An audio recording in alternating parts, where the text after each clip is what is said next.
Holy crap, our tutorial case is a prequel?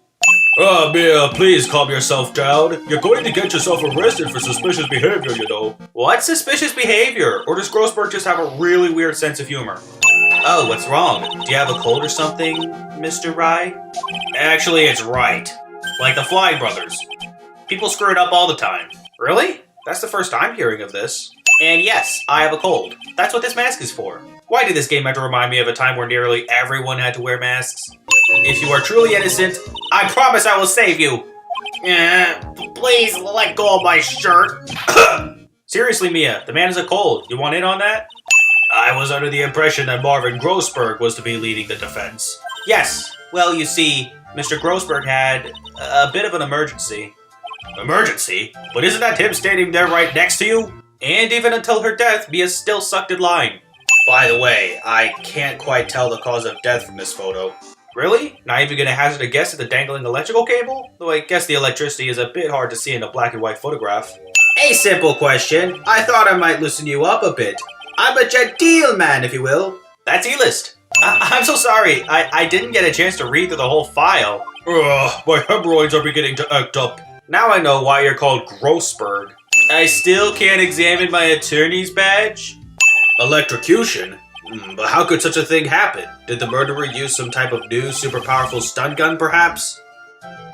The answer to that will become crystal clear as this trial proceeds, Your Honor. Why not just tell him now? You have the photo right there. What was the source of the bad blood between the victim and the defendant? And this time, I would like to see some supporting evidence.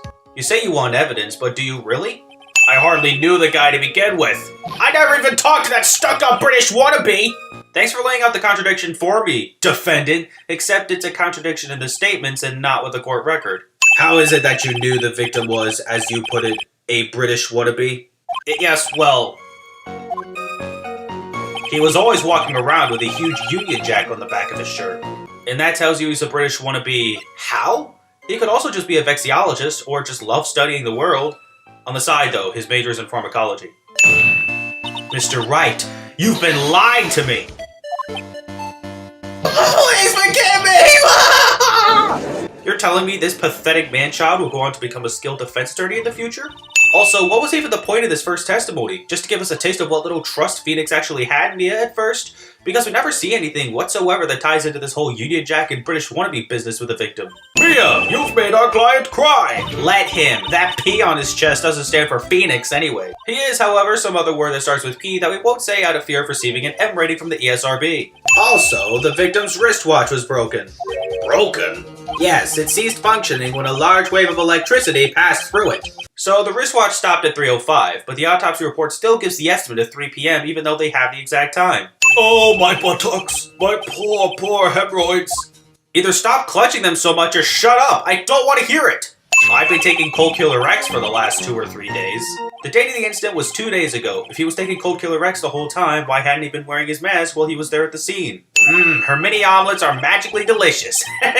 Marketing. So how exactly was Mr. Swallow killed? If I could somehow establish how it was done, maybe I could still come out of this mess smelling like a rose.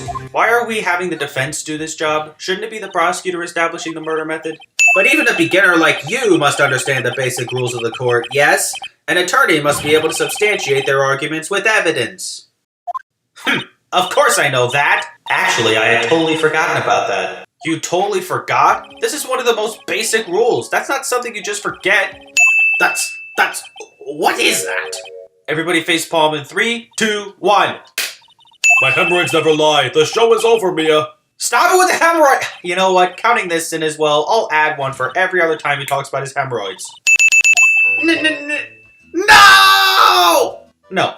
It's the third game of the series and we're still at it with overestimating passages of time. It wants me to believe that 1 hour and 52 minutes have passed since the trial began. That recess sure seemed longer than 20 minutes though. It sure was, Mia, because look, it actually went for 21 minutes. That's cheating.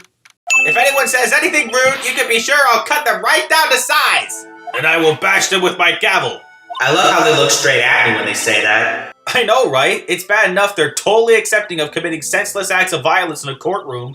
She's going to be a tough witness, alright. It only took her 12 seconds to wrap them all around her little finger. Even with her radiant beauty, I find it hard to believe it was that easy. Surely they'd heard about the incidents involving her, right? Feeny and Dougie, they were talking behind the building. Then suddenly, Dougie got all wobbly and just collapsed. I know Dahlia's trying to keep this facade going so no one suspects her, but this is a bit much, don't you think? It's good to see you again, Madame Faye. Madame? I'm no one's grandma yet, girly. No one's grandma yet? Feeble lies are not very becoming, Miss Hawthorne, so let's drop them, shall we? What? I would never. Miss Faye, I will not allow you to badger this witness! You called her a liar first, dude. So, obviously, the contradiction to Dahlia's new statement about not hearing anything unusual is the broken umbrella found at the scene. But even though the umbrella breaking was the sound Phoenix heard, I can't just present the umbrella itself. Nope! I gotta present Phoenix's statement about the noise he heard. I know that's the more direct evidence, but Mia's brain should not suddenly go into sleep mode if I try presenting the umbrella. If the umbrella's not gonna help prove anything, why even bother adding it to the court record? She said something that could totally change this whole case. Why do we even try this? I must admit that the thought had not occurred to me.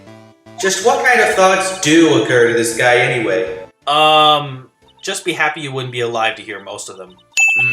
So after being shoved, the victim got up and tried to run away. And that is when the defendant pushed him for the second time.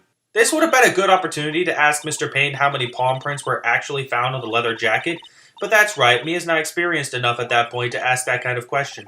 After Mr. Wright pushed the victim and subsequently left the scene, it was you who pushed Mr. Swallow to his death by your very own hands! Mia's being just as brazen as Payne was before. How many palm prints were actually found on the leather jacket? Was it just that one print or were there more? So the victim listed his name Diego Armando. Despite what this report may have led us to believe, he's not actually dead. I know it's never specified whether he died or just went into a coma, but it is strange how it leads you down that path at first. We're so lovey-wovey we literally make people sick! It's just jealousy, I think. Mr. Wright, do that again and you will be held in contempt of court! Seriously, a bit of court etiquette could help make your transition to being a tough lawyer seem a bit more credible. No! That's a lie! Ah! Phoenix writes him to the extreme. Where's Mr. Wright? It looks like the bailiff caught him, so he should be back soon enough. How can you tell? You haven't left the defense bench since you gave the report to Mia. Mr. Wright must have grabbed it when he slammed into me. Foolish boy. That's the only thing that could have saved him. I don't care how much he trusted the Dahlia he knew. There's no way you could convince me that it made sense for him to just snatch the evidence. It was going to get tested for poison, and he's just trying to take the fall for it? What breed of stupid was he in college? I ate it. Excuse me, I thought he was a simp before. No, this is when he starts becoming a simp, and at the risk of his own life, too. No, there must be some mistake. The bottle must not have had any poison left in it. Either that or the poison must have lost its potency.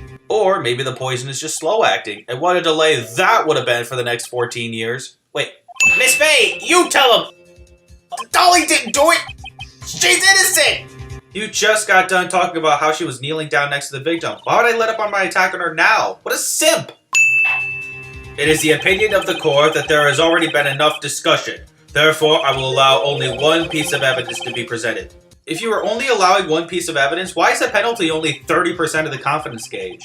Well, I have a very long memory, you know. You and I will meet again. I'm certain of it. Foreshadowing. I refuse to accept this! The defense hasn't shown a scrap of evidence to support their outrageous claim! Winston Payne is a sore loser and an even bigger simp than Phoenix. Just a little earlier, I could have sworn you said. There, it's alright, rookie. For example, I would trust the witness, Miss Hawthorne, with my very life. I can understand doing a flashback for that second line, but not the first. Yeah!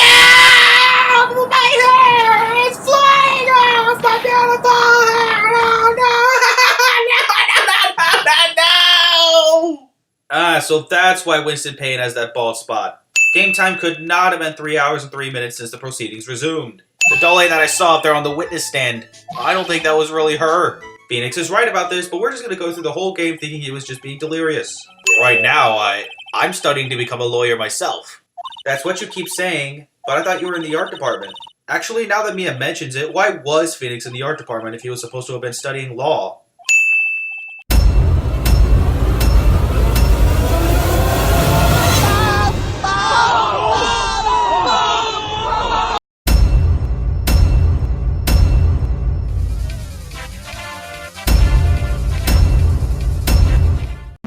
Whew, what a relief.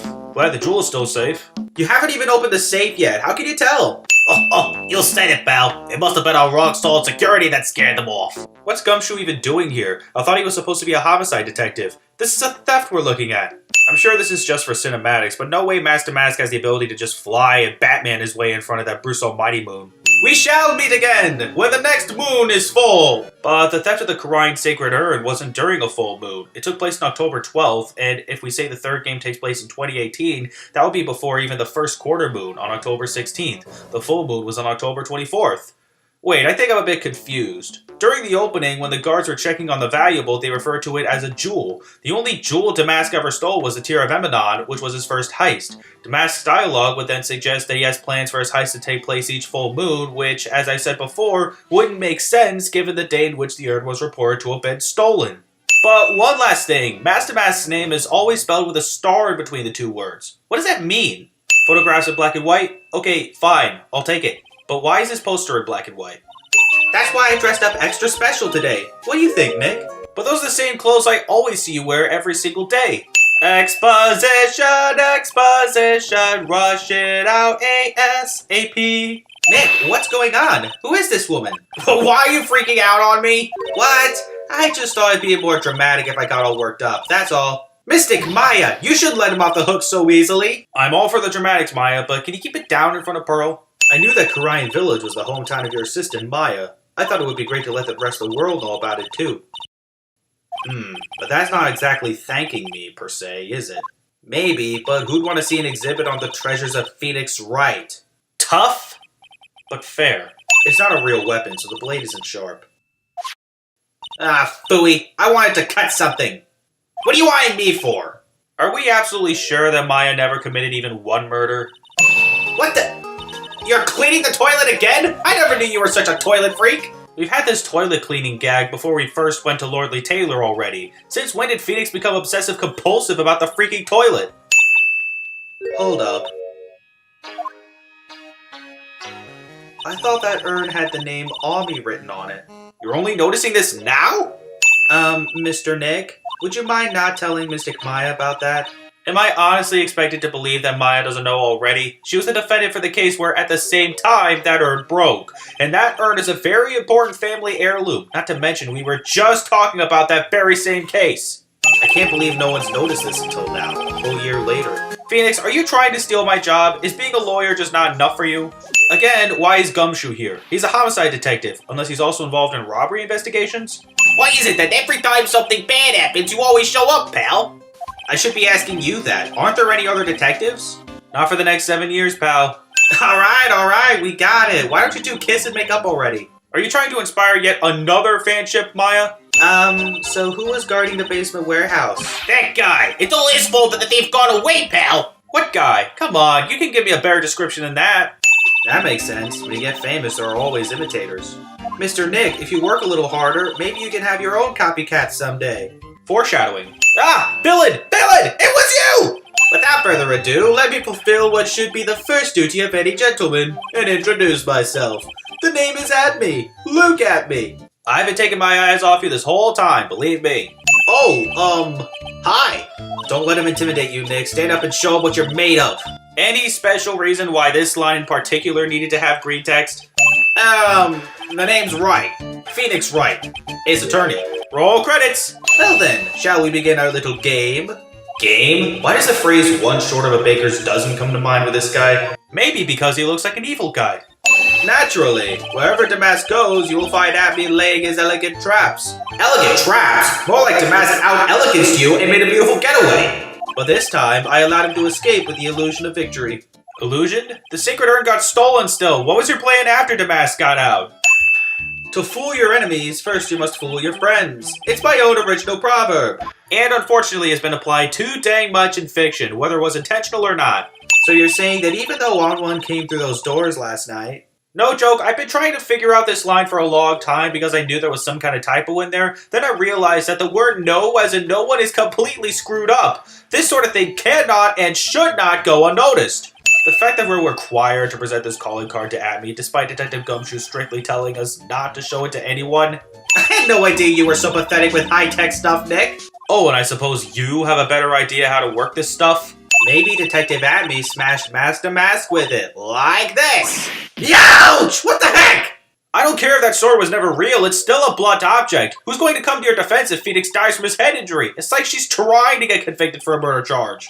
I worked so hard to make that box. Huh? You made that poor excuse for a box, Maya? Phoenix is a jerk to his judicial assistant. Look what you did, Nick. You spilled paint over here. With Maya, it's hard to tell if she's serious about her suppositions or just jesting around. Also, that is not the imprint that's left on the ground if we look at the actual scene itself. I'm so used to thinking of the victim as a dead person because we're always on murder cases. Tell me about it. Name a single case we worked on before this point that hasn't been murder. The first half of this episode's a breath of fresh air. You see, it's complicated. Sort of yes and sort of no, if you know. We've had a childhood friend whose love life is crap, a lion-faced man who plays an action hero, a police officer down on her luck, a magician who's actually from the South, and a sociopathic rich guy who hired an assassin. So for this defendant, how about someone who trails off every 5 minutes? This guy sure is easy to talk to. You see, it's not spelled mask to mask, it's actually mask to mask. But they're both pronounced the same, so how do you know the spelling I'm thinking about? I know, text boxes and everything, but that's not how text boxes are supposed to be understood in a work of literature. Dialogue is stuff that's heard, not seen. Also, Ron's right about being mask to mask, though we're going to spend the whole episode pretending he's wrong, only to soon find out that he is right. Nicky Boy and Maya, huh? Nicky Boy? Is she hitting on me despite being a married woman? By the way, did you know they mentioned Maya on TV? Huh? Really? They said you only earn and that you're doing some shady trading at a law office now. She's just my judicial assistant, no need for the media to be so rude. Why would my Ronnie ever do something like that? Well, you know, it's a priceless treasure, and he's, you know... Is it possible his own wife doesn't know his secret identity? Or maybe she knows, but is either not embracing it or playing dumb. Ronnie is a security guard. They put their lives on the line, right? Okay, but didn't you say earlier? You're right about that. He's definitely not one for thrills and danger. We learned later that Ron got fired from his job, but Desi didn't know that. Nor does it seem she knew he was Master Mask. But still, from that line right there, it's hard to imagine Ron having been a security guard without her saying it. What exactly does Ms. Delight see in her husband anyway? Maybe the fact that she thinks he's still a security guard. But seriously, how did a whip like Ron end up with a looker like Desi? Also, if she's a married woman, shouldn't she be called Mrs. Delight? And this is not a one-time error. You see Ms. Delight all the time. Anyway, if he really had stolen the urn, wouldn't he still have it? Considering he's been arrested, I'm sure the urn would have been taken in police custody as evidence in this trial. Taken how? There's a piece of security glass between us. Could you please take my case? My trial starts tomorrow. Hey, hang on a second. He can't be your lawyer, said the girl who sounded excited to represent him while we were at Desi's apartment.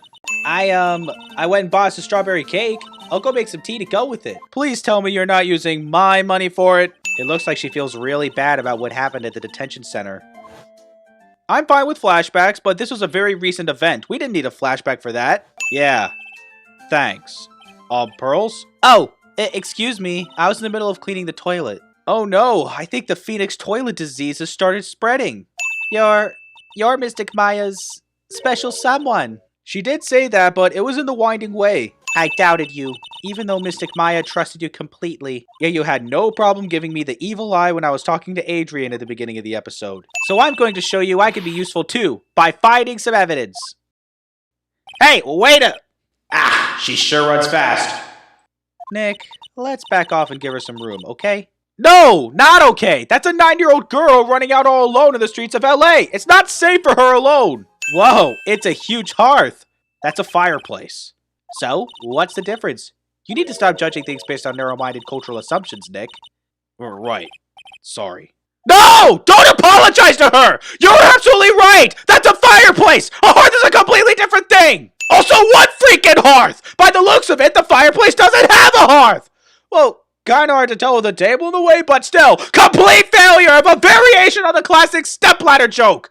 What? This Magatama has that kind of power? Maya, you're the one who gave me this Magatama last year? Well, it's true that this Magatama is a prized family heirloom, but Pearly was the one that actually imbued it with spiritual powers, right? That's why I don't really know much about what it can do. That doesn't answer crap, unless you for some reason received the Magatama when it was completely drained of its power. I don't see any reason for that to have been the case, so I'm still questioning, how do you not know what this thing does? Yes, indeed, I was guarding the warehouse, that much is true. But I can tell you for certain that not a single person passed through that door. I don't see the point in Nami lying about that. Isn't this a part of his plan to get himself convicted as Mask to Mask while Ron gets arrested for an even worse crime? You were struck on the head and knocked unconscious by this sword. Well, detective, how about it? I'm impressed. You truly are an ace attorney.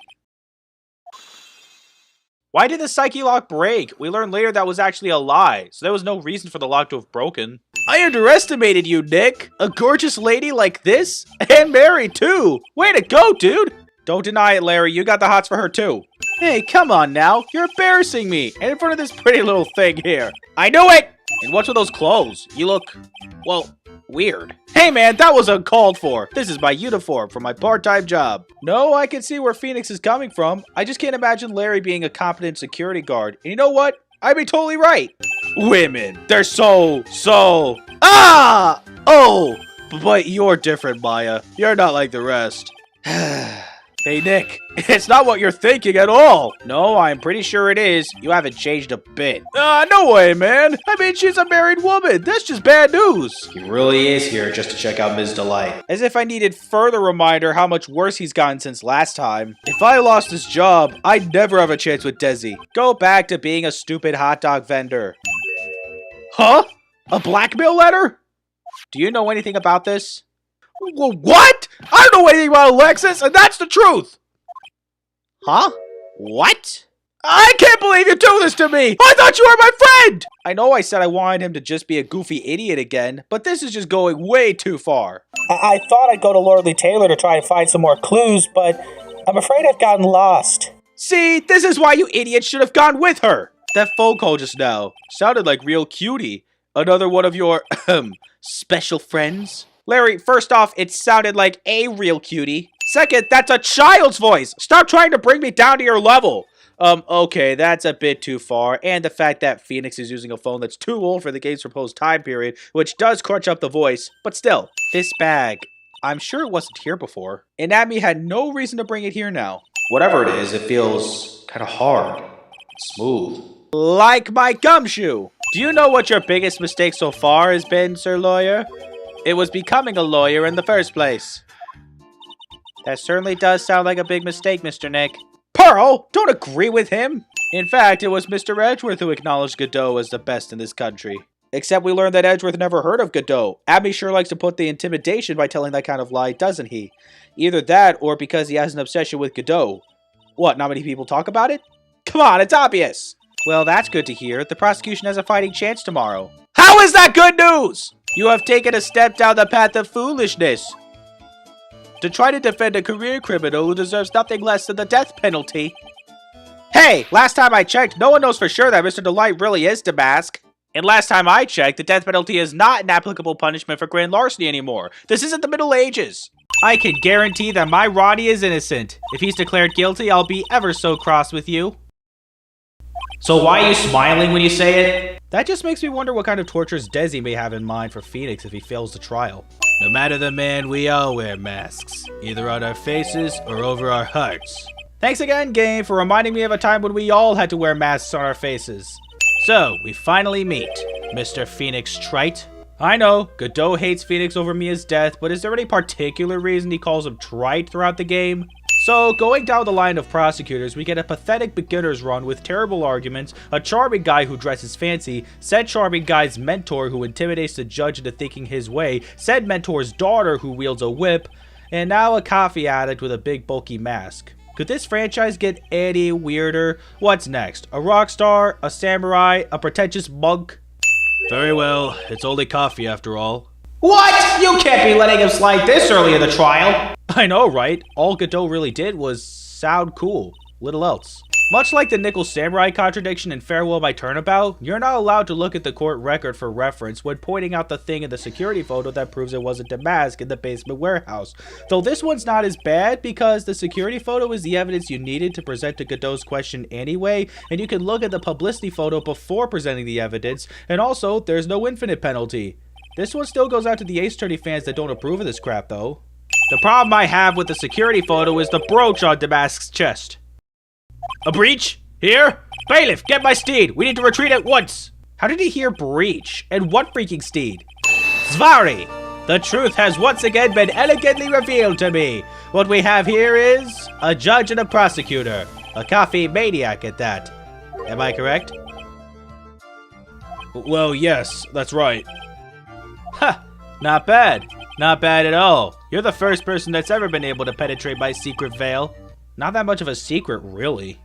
I put my back to the wall to fight, but the thief's blow landed upon my third eye. You know, if you're gonna lie to the court, at least remember the lies you told to the individuals that are in charge of the outcome. Very well, Your Honor. The defense asserts that... So the correct option to go with is that Mr. Ratme is masked and masked, which, how the heck is that correct? I mean, yes, it is true, but the security photo shows no sign of Atme's Grudos. Detective Atme, when you assume the thief's identity... Okay, not only is this new prosecutor a coffee addict, he even hurls his mug of coffee at your face, guaranteeing you third-degree burns. And I thought the whip was... Okay, no. The whip is... No! Crap! I'm having a hard time deciding between the coffee and the whip which physical assault of the defense attorney is worse. And the coffee is officially off his face, including the mug. And his suit looks completely fine. What a cleanup job. Also, that's why this case, and only this case, has a profile of the character you're playing. It's for this one moment when you had to present your own profile to propose that your own fingerprints were on the urn to prove it was in Atme's office.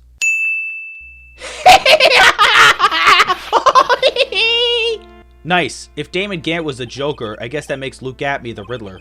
Also, wow, we sure got to the culprit fast. The court finds the defendant, Mr. Rod Delight. Hold it! Dang it, Ron. I was just about done with this quick case. I don't like the direction this trial has taken. But this is how every trial goes. At least with me, anyway. Is it, though? Has every client you've had to represent tried to get themselves convicted of a crime they know they didn't commit? What? Surely you're not serious. Yes, I am serious. And don't call me Shirley. No! Just so I don't have to count all the no's that Ron shouts out, I'll just count them all in this chapter at once. Erk! No, no, no, no, no, no! He's got the time to shout no and drink coffee at the same time. Must be some serious gargling if that's the case. Who is this useless-looking young man? You don't remember him, Your Honor? You know, the guy that stopped you from handing down a premature verdict in Edgeworth's trial. The court finds the defendant, Mr. Rod Delight. And that was the Stolen Turnabout. Can I go now? It couldn't have been 4 hours and 24 minutes since the trial began. It just couldn't have been. Who is this woman? You don't remember, Pearl? We met her at Ron's apartment. You're blushing? How dare you do this in front of Mystic Maya? You should be ashamed of yourself. Youch! She slapped me. No way she was able to get that high up unless Phoenix was kneeling. Early this morning, the body of Kate Bullard was discovered. The body of... Oh, this is a murder case after all. I'm going to bring the sacred urn back and have some people take a look at it. Ooh, that's a good idea. I think I'll go with... No, Mystic Maya, you should stay here. I want you two to spend some special quality time together, full of love and happiness. First off, someone please accompany this young child to the train station. Second, Pearl sure is a pushy matchmaker. I know the reason she's like this, but it's still just a mite crazy. Okay, Nick, time to get going on this murder investigation. So she says, but for some reason you have to clear the talk options at this office in order to be able to advance the story, because it just stops at a certain point unless you do. That wasn't necessary in most of the other episodes. Why here does it have to be mandatory? I mean, take a look at this. It clearly says I am on the urn in the poster. But the urn we got back says Ami like it always used to. And nobody taking the picture bothered to notice, even though that's a poorly fixed up urn right there. Maya doesn't know, but 1 year ago when the urn was broken. First off, I know what happened a year ago. I played Justice for All, and you even talked about it earlier this episode. Second, how does Maya not know? She was the defendant in that trial, and it's not like she channeled anyone during the proceedings. When a medium uses the Kurai technique, she temporarily loses her own will. So when an especially strong spirit is summoned, the spirit medium can get taken over and even forced to commit terrible crimes. Except that wasn't what happened in Kurai Village. I can see why it still bothers Maya, I'm just saying that's not what happened. It's not that hard to imagine him just snapping and screaming, "Please die!" That image will never leave my head. Nick, I hope you'll do the same for me if I ever get taken hostage. With Maya, that possibility always seems to loom in the not-so-distant future. I feel Phoenix is concerned here. So far in the series, she's been accused of murder twice, she got zapped acquiring important evidence for him, and was even held hostage by an assassin, so Phoenix would have to get the defendant an acquittal. But I bet that is just gonna get worse. So she thinks he still works there, huh? And yet, according to what we heard today... Come on, don't tell me you didn't know. Ron DeLite was once an employee of KB Security. He was a professional security guard. Ron quit. He doesn't work there anymore. With Godot speaking in the past tense like that, I don't understand how Desi could believe her husband still works with KB Security. It's not like she wasn't in the defendant lobby when Godot talked about this. She was. Sure was, pal. That prosecutor made real fools out of us. Yeah, I feel for you. Wow, that's not like you at all. I thought you'd be more like, oh, that was great. You guys got what you deserve, pal. Ha ha ha ha. Or something to that effect. Do I really sound like that to you, pal? Don't worry, Gumshoe. She's just exaggerating. Oh, but this photo is in color. Not just that, but the entire stinking newspaper. Would it be too much to ask to make up your minds? Hey, this guard here. Haven't I seen him somewhere before? What the heck are you talking about? I can't see the guy's face. No way, he's an amateur. He's an Iceman in court, a maverick that gives me goosebumps. Iceman, Maverick, Goose. How could you not think Top Gun with a line like that? And I don't know how to put this, but the guy was kind of a money grubber. Really? Me too. I just love money. I can't ever get enough. Please stop leaning in towards me like that. You aren't getting to my wallet. Let's be honest, who's the real great thief around here? Is it really Kay Faraday, or maybe it's actually Maya this whole time? I think I better secretly make a copy of this list. Secret copies. So we're not removing things from the crime scene? Phew! It's an emergency buzzer! It says right there on the panel! Oops, you're right. It's written right there. Nick, how many times have I told you to read the instructions first? You're the one who pressed the button, you ditz! Ooh, so when the CEO was attacked, do you think that maybe he pressed the buzzer? Yeah, I thought about that, so I asked around down here, but they said that the buzzer never went off that night. Why was that the information that reached Gumshoe? They keep records of the buzzer, do they not? Just check that. Well, I don't mind sharing with my sweet little Maya, but Nick here is a different story. Why even share it with Maya, but not with Phoenix? Obviously, Maya's gonna pass it on to Phoenix. I guess he must have done something bad to have gotten fired like that. Like maybe skipping out of work to go pick up hot chicks or something? Don't stoop him down to your level, Shaggy. Do you have evidence I left my position, or are you just pulling my chain? You gave it to me yesterday, you idiot.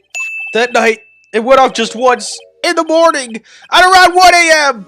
Okay, so it was because of Larry being an idiot that we didn't think the buzzer went off at first. But this is too stupid, even for Larry. Well, it's just my personal opinion, but I think the police should have investigated the whole thing more carefully. Including you. Desi would despise me if she ever found out I was living a life of crime. And yet here you are insisting that you're mask to mask for even her to hear. Knowing that, why did you become a thief in the first place? Because Desi spends money like it's water.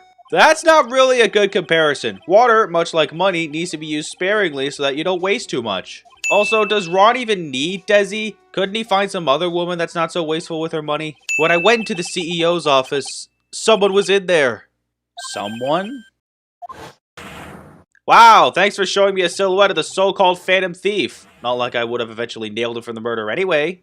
Okay, how am I expected to take this case seriously if this is the shot of the body you give me? These cute little pink splotches, they said that it's paint, and that they were put on the urn recently. Why are we talking about the pink splotches again? What's the big deal? Dang it, Phoenix, stop being so clueless! Why do you think it was broken recently? How do you know? There's no real point in playing dumb, we've all seen the poster. I'm a terrible person.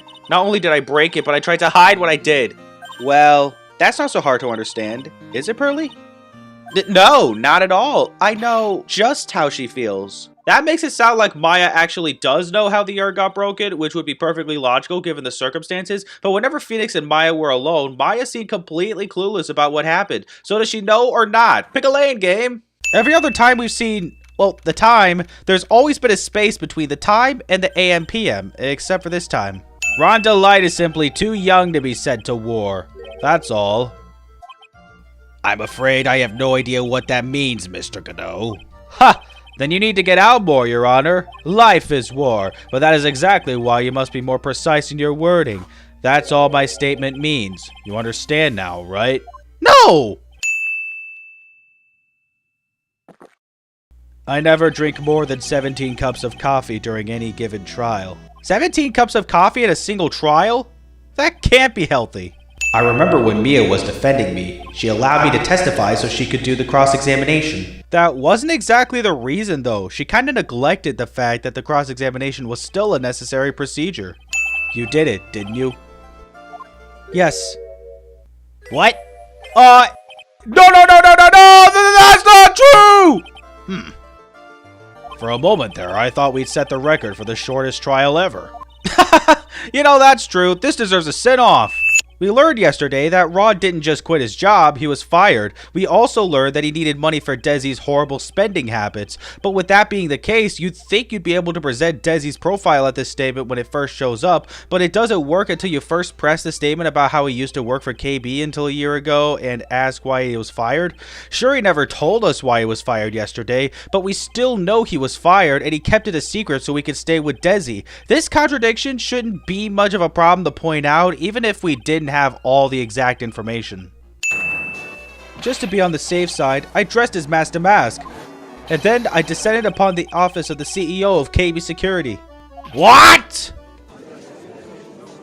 Nick, did you know about this? He never told me this. Why would I have known about this, you colossal imbecile? Usually when given a prompt on whether or not to ask for more details, they put yes on top, but this time they put press harder on the bottom, and as a result of my natural instincts, I end up accidentally hitting wait and see. What a tease! If Mr. Rondelai truly was the murderer, he would have ran as soon as that buzzer sounded. After all, a security guard would have been heading his way. Ha! Let's remember who we're dealing with here. He probably had no idea there were security personnel in the building. The defendant used to work as a security officer, which was a piece of information you already knew, by the way. The fact that the guard was a pathetic loser who had just gotten punched in the face by his ex's new boyfriend and wasn't anywhere in the vicinity was not something Mr. Delight could have known. Does Phoenix have any qualms about calling his childhood friend names? Ha! Again, remember who we're dealing with here. It's a sure bet that Mr. Delight didn't even notice the buzzer going off. He keeps saying to remember who we're dealing with here, yet he's talking about someone he knew to have been fired as a security officer. If Mr. Bullard had really pressed it himself, naturally he would have left his fingerprints behind.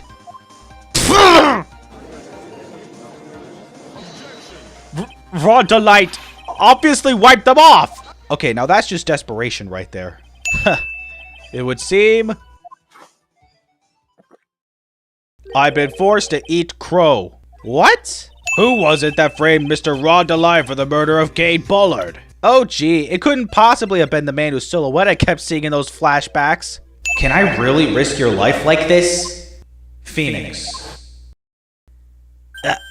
What was that? What was that indeed? Did we really need Mia to tell us that we really should just stall the ongoing Master Mask trial in order to get to the truth behind the murder at KB Security?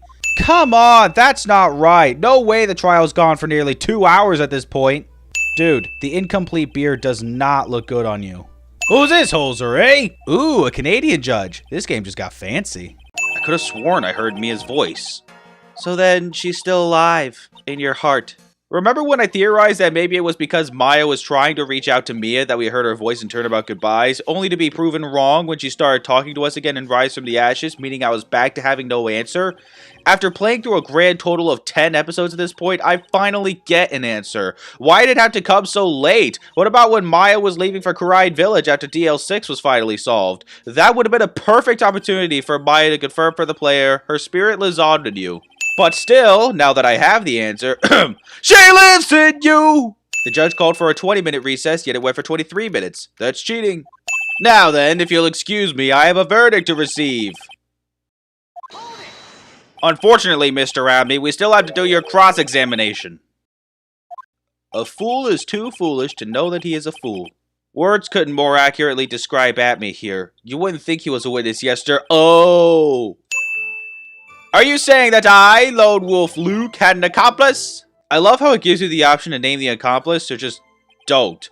I appreciate the game's attempts to sucker me into my instincts, but I know better. Who the heck would cooperate with Abby just to create this alibi? And don't even think of suggesting Adrian Andrews after her character arc. Now that I'm pointing out the bright paint stains in the photo, I just had to draw my attention to the shape that's imprinted here. I know that shape was made with a wood box containing the urn fell there, but doesn't it look not as square as it did in the court record? Why, this is a blood stain! Your Honor, I don't care if the photo is in black and white, there's no way you should have thought that was blood. It's too bright! But also, now that I say that, the shade of the paint in the photo is too bright to be the actual color of the paint that we found at the scene.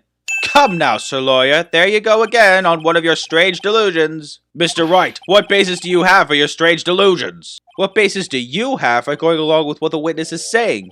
Why do I have to point out the timestamp? Couldn't the point about the photo being taken days in advance just happen automatically, or at least provided a multiple choice question? Also, how inconvenient of this photo to have no recorded date for when the photo was taken. Lordly Taylor is supposed to be an expensive department store, yet a TV studio is able to record the date on each photo its security camera takes. I knew it was an extremely valuable treasure, so I sent my card 10 days beforehand. Extremely valuable. Motive, Mr. Wright, motive. Might you my merry murderous motive manifest? Alliteration is awesome.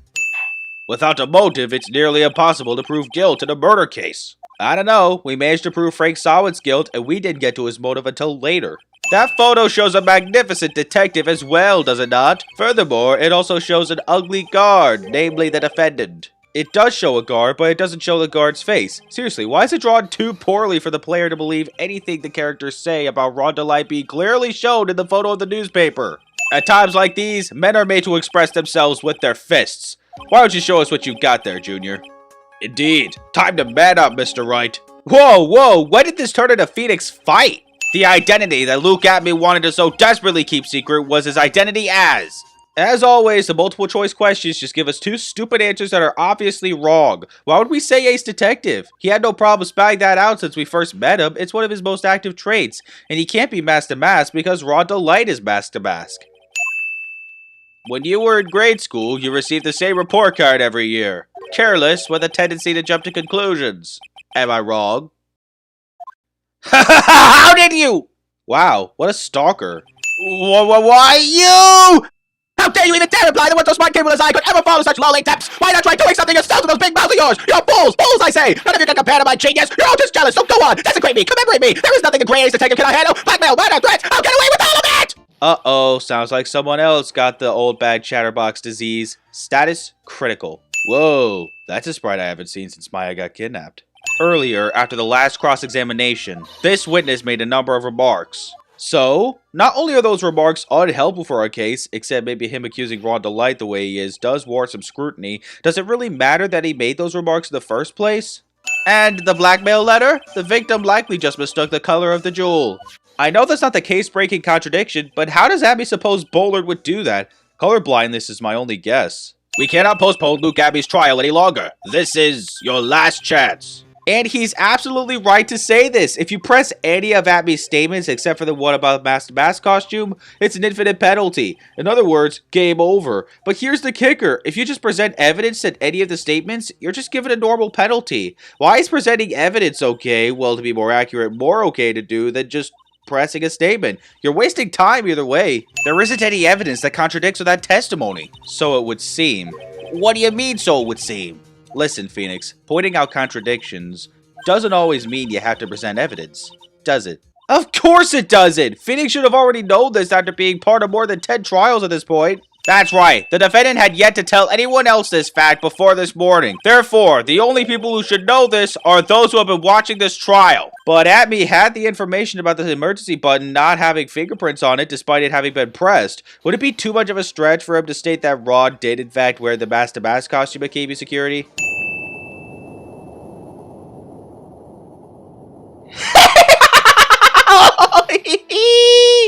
Great, he did his Riddler laugh again. But then, if he was really a KB Security, what's the explanation for the Ben Chichishito? Was that the murder weapon? Did he then return it to Lordly Taylor after he was done with it? They never explain it. I really am Mask to Mask! Huh? So, thanks to that trial yesterday, I'm innocent now, right? What was it you said? Double jeopardy? Yeah, but you were being tried specifically for stealing the sacred urn. Mask to Mask was just a side issue in comparison. No! It has not been 3 hours and 14 minutes since court reconvened after the recess. Really? Can we go back to the way things were? You'll be fine, and Nick can prove it. I can't? I kind of wish you would check with me first. And more importantly, think of the implications for what has just been revealed. For the past year, Ron hadn't told Desi that he'd been fired from KB Security and now he's stealing valuable treasures to make up the cash. I'm pretty sure they're Dunzo Bunzo. Didn't you say that you hated criminals? Oh, I only hate people who act all cowardly and sneaky. Like that detective. I see. My Ronnie went and declared his crimes before he committed them, like a man. Yeah, but he still didn't tell you that he was fired from KB Security. He was still keeping secrets from you. A big secret, too. I can feel my face going red. Mr. Nick, Miss Nick Maya, congratulations! What's Pearl doing here? Didn't Maya say before the trial began? Oh, she went back home. She said she can't neglect her training anymore. With that being the case, why did she come back? Just so she could catch Phoenix blushing at Desi again so she could slap him again?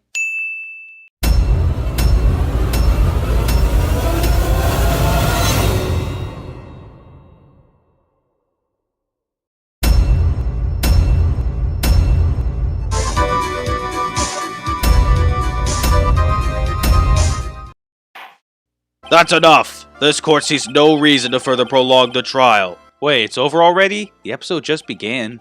I've read on the Ace Attorney Wiki that Furio Tigre was designed to look nothing like Phoenix because Takumi felt it would fit better in the Ace Attorney universe. It is a little ridiculous, though, that they decided to have the image of him sprinkling the poison into the coffee fade from black and white to color and not even get his skin tone right. You could just keep it in black and white and it wouldn't really make a difference. You don't have to contradict yourself.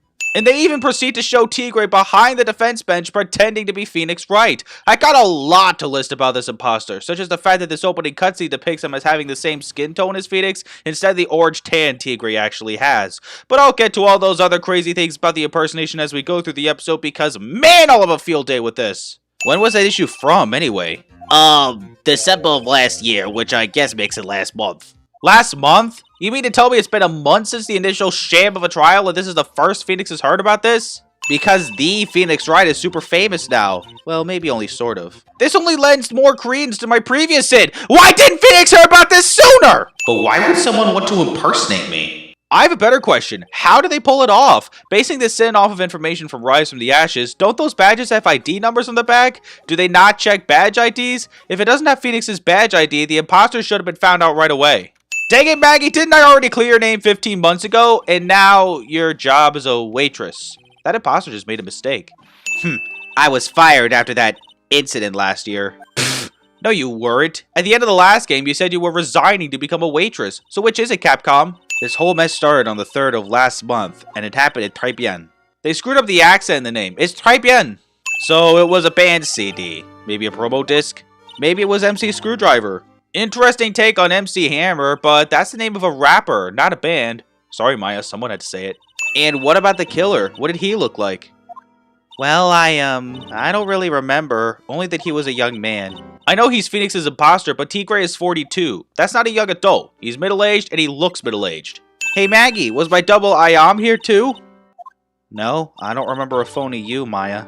Don't you think that's strange that Phoenix came to the detention center alone? It's not like Maya was in Kurian Village last month. Well, okay, so you were a bit taller than normal, and you looked a bit shady, and your voice was a bit weird. Oh, and you had this kind of funny accent, and... So the guy was nothing like me then. And Maggie just let him take the defense anyway? Why? How about everyone else in the courtroom, like the judge and the observers? Didn't they realize he was an imposter? Everyone had these big question marks on their faces. But it seemed like no one wanted to say anything, sir. I know that by this point in the video, I'll probably get a comment about it if I don't address this soon, considering what Tigre's like when you finally get to cross-examine him in court. You see him as this big, tough guy who could destroy you in a matter of seconds. But if they really had concerns, it's still just one guy. Oh, but he's a strong guy. Have a bunch of officers go at him if things get too rough! Is every judicial system in this series really that clueless on how to manage things like this? Since I was 6 months old when I fell from the 9th floor of my apartment building. Oh boy, here we go again. And one day I'll find it. Just you wait and see, sir. I'll find that one single moment of good luck.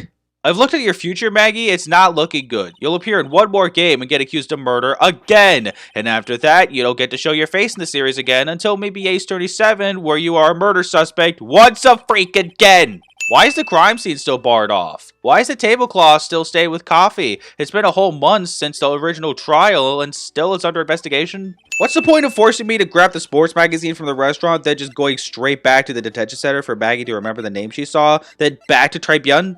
What does it do for the story, other than just confirming something that didn't really need confirming? Why not just have Armstrong appear immediately after we take the sports magazine at least? Screw this woman, screw this woman, screw this woman. Oh wait, it's a man. Well, screw this man, screw this man, screw this man. Mais oui, I never forget a man who flirts with me, especially in court. Tigray did what with Armstrong? So what does Tribune mean? I know tre, that means 3, right? No, that would be tres. Es español. No. Tribune is false. In English, you would say, very good. Well, now I know what not to say Tribune to, as well as who for that matter. About the lawyer. That was me, I suppose. Mais bien sûr! Wow, he's the first person who said it wasn't me. No, he said just the exact opposite. Mais bien sûr literally means, but of course. Wait, where's the Magatama? Look, Maggie says she didn't even know the guy, but she's still been indicted for murder. The prosecution must have come up with some kind of motive. Oi, it is true. If there was anything at all between Maggie and the victim, it could be relevant. So please, tell us anything you know.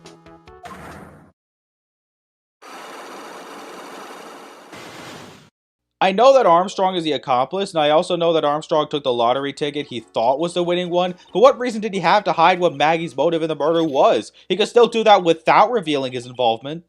We'll just have to remove— What the? What's wrong? The Magatama! It's gone! Oh, so that's why the Magatama wasn't in the court record when I opened it earlier, because Armstrong already swiped it. But also, what does it matter that the Magatama got stolen? You know he's got something to hide because the Psyche locks show up.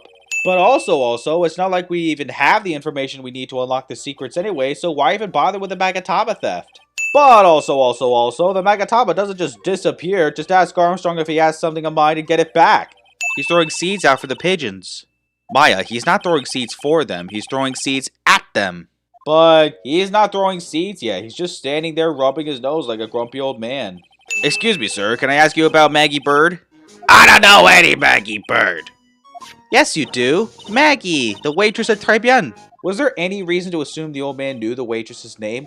Just talk about the waitress from last month and he'll immediately understand. You use names, of course you're gonna get a response like that. That garbage they serve in there is not food. Where's the sushi, the tempura, the rice? Tribune is a French restaurant, sir. Where do you think we are, boy? In Paris? Well, we're certainly not in Japan. Technically we are, but if we're going by the English localization, we're not in Japan either. Remember, Nick, that Magatama is only on loan. Is it though? As I've come to understand, even in Apollo Justice and beyond, Phoenix still has the Magatama, even after Maya's back in Kuride Village. As far as I understand, he pretty much just owns the Magatama now. How does the game expect you to know that you need to pick up the job listings magazine from Vitamin Square, then go present it to Armstrong in order to advance the story? Not to mention, why would you need to do this? I feel like after your dizzying chat with Armstrong, you should look at Maya and see her as perfect waitress material and immediately hire her, whether you presented the job listings or not. Also, remember the last time you hired a waitress that quickly with no interview or anything? That waitress spent the last month serving time for a poisoning that she had nothing to do with. And more importantly, this time it's Maya. Is he going to frame her for murder as if she hadn't already been through this twice now? Lastly, why even bother hiring new staff if the place doesn't really get any customers? What are you even going to pay your employees? Are you really the only person who's even doing any work for this restaurant most of the time? I know he's in big debt, but holy crap! I know why, but I just hate how you have to go through the detention center just to get to criminal affairs from Tribune. Now listen up, pal. If Maggie's found guilty again, Yes? I'll make sure you get locked up good for it. Got it? For what? Being unable to make up the evidence I need to make my case? Ah, so that's it. Our big old gumshoe has a little old crush on Maggie. I don't like her or anything. I was... Note to self, gossip with Maya about this later. Look, pal, don't tell anyone, okay? You gotta keep it a secret, got it? Sure. And would you mind not guessing what I'm thinking all the time? Hey, tell your face, pal, not me. You'd have to be blind not to see what's on your mind. Okay, so this time it makes sense. Gumshoe knows Phoenix is thinking he has a crush on Maggie by his facial expression. What about most other times when characters know what Phoenix is thinking? Other times it's way more specific. Why does this one just feel way more natural than those others? It's sinful is what it is. What was her supposed motive? Sorry, pal, I'm real busy. I haven't even got enough time to sit through these papers. Is that so, Mr. I put every other case on hold? You know, there's something about that guy. Huh? You can't stop thinking about him? Not like that, pal. Give me a break. He's not my type. Of course he's not! You're not gay! Well, how do I look? Maybe you should quit being a spirit medium. I don't know, but I can't say. This character looks a little too fine in that waitress outfit. Won't be my fault she gets accused of murder again. About the lunch. Oh, a fine choice, sir. No, Kitchen, a lunch special, please! With all the extras, drink, side salad, dessert, and gift! I don't need any of that! Just a moment, please, sir. And Phoenix said maybe she should quit being a spirit medium. Maya's got to be the worst waitress ever. Sorry to keep you waiting, sir. Here you are, our deluxe fortified lunch set. And that wasn't even the lunch set Phoenix ordered! Is every other waitress that worked here this bad, or is it just Maya? Now what was it that Maggie said again? In the kitchen, you'll get to see all the chef's greatest secrets. When did she ever say that? Oh, I'd have to present the job listings to her? I doubt most people are even going to do that. Oh, and Armstrong just leaves the Magatama out in the open for Maya to find, even after hiring her. Some thief he is. Oh, the aromatherapy oils. He's got so many they're overflowing onto the floor. Let's see. 98, 99, 100. No, there's actually 26 of those bottles lying there. Well, what do you know? And it doesn't have a label either. And it doesn't smell. What you do not smell is called iocade powder. Oh man, I wish. Then I could suggest the poison was iocade, not cyanide. This one line takes 10 seconds to go through, and while it doesn't seem that long, I felt those 10 seconds passing by. Oh, hello there, other guy at the victim's table. You look like you got a really bad suntan since I last saw you. Why? You've been messing with my new ride? Is that what you've been doing? Is he accusing me of causing damages to the scooter? Because he already knows how it got this way. Hey, then who's the one that covered my saddle in crap? Huh? Why? You's gonna pay, you catch my drift? No, wait a sec. I'm not a pigeon, so I couldn't have done it. So there's pigeon crap on the seat? I don't see any. Surely that guy wasn't my phony, was he? He wasn't anything like me! More than just the orange tan this guy has. Phoenix Wright does not talk in a Brooklyn accent, Judge. A few threats from a little brat like that, and you look like a pigeon that's got seeds in his eyes. The only reason you're looking down on me in that manner is because he wasn't talking to you. People only have one reason to go to restaurants, to eat. You already admitted that the food there is terrible, dude. It's not like Très Bien is the only restaurant in the city, and thank goodness. That's the Twin Tea set. No, according to Maya, that's the deluxe fortified lunch set. If you're gonna name the terrible meals at Très Bien, at least be consistent. You don't have money to burn. You're flat broke. Okay, so that's the real reason the job listings are important. Or is it? Kudo has no reason at all to lie about being filthy stinking rich. Ah, man, Gumshoe's still getting the sports paper all checked out. This is the main thing that sucks about these Magatama portions. You're not always going to have the information you need to advance, causing you to backtrack way more often than you would like to admit. This kind of thing happened a lot in Justice for All, and while it's not as bad in Trials and Tribulations, in some cases it's still pretty bad. See, this is what I mean with the backtracking. Immediately after Armstrong takes Maya to give her a waitress outfit to wear, I have to first go to Criminal Affairs to give Gumshoe the sports paper to look over, then back to Très Bien so I can see Maya and her waitress, gather info about the expensive lunch, then go to the kitchen to get the Magatama back and find that small green bottle, and you think you finally got enough to crack Kudo's secret, but nope! You need to go back to Criminal Affairs to get the sports paper and give the green bottle to Gumshoe. Man, this game loves to make your head spin with all sorts of needless procedure, doesn't it? It's easy to see why people don't like this episode. I had a hunch there was something funny about that chef. You suspect Jean Armstrong? I've got that guy's number. You got his number? I know what he means by that, but stop giving the fans ideas! The real scoop on the guy is he's up to his ears in debt. Oh, is he? I wonder why that is. This is a copy of his loan contract. He's about $500,000 in the red. $500,000? What kind of desperate businessman is Armstrong? Why would he borrow a $500,000 loan that he obviously has no hope of repaying because his restaurant sucks and no one likes to go there? To you, that waitress was your... Enough! Please! No more! Stop saying that word! Stop saying waitress! Stop it! Stop it! Stop it! So the secret is that Kudo is yet another screwed up man taking a bit too much pleasure in hot young ladies. Fine! So I'm a dirty, wicked, sin below devil. No, I didn't mean it like that. Phoenix, that guy's problems. Listen, sir, Stop calling me that! I have a name, you know, boy, so show some respect, I'm Victor Kudo. Maybe if you had told me that sooner, I would be calling you by name. This is the only Ace Tourney game where you get to say, I used Maya's body to get testimony from a grumpy old man. He fed me as well. I got a bunch of those seeds in my eyes. No, you did not. Ka! Huh? You're still just a little child. Ah, so he does have standards. I just wish they were more moral. Excuse me, please, sir. Quiet! Can't you see I'm beating the bitch? Is this technically necrophilia? I was a young businessman once, you know? I set up a casino in London. Really? How interesting. Eating the food at that restaurant really takes me back to my days in France. What a lovely story. London's in England, not France. But there's something in Kudo's underpants. Honestly, I can't believe Maya called me for something like this. If you want to blame someone, blame me. I'm the one that brought her here. This was the motive that la prosecution gave for Maggie. They said that she poisons a man to get the $500,000 lottery ticket. Yeah, I'd totally kill someone over some stupid lottery. Wow, that is one piercing scream, even for a man like him. I wonder if he's related to Prince. Usually, the only time you present the Magatama is to begin the Psyche Lock session, but this time you present it to unlock a Psyche Lock. This is the only other time in the series you would present the Magatama not to begin the Psyche Lock session other than presenting it to Pearl so she could activate the thing. Manon, why would they steal it? I have no need for such money. Stop pretending! We already know you don't get customers! But in that case, Maggie shouldn't be the only one under suspicion. He had the wrong ticket. So, if the motive is for the lottery ticket, whether or not he had the right ticket, Armstrong should still be a suspect. If you screw up, then I'll be doing some squaring away myself. Squaring away some paperwork for your arrest. I think he's serious. He is? What would be the charge exactly? Mr. Wright? Yes, Your Honor. Ah! What's wrong?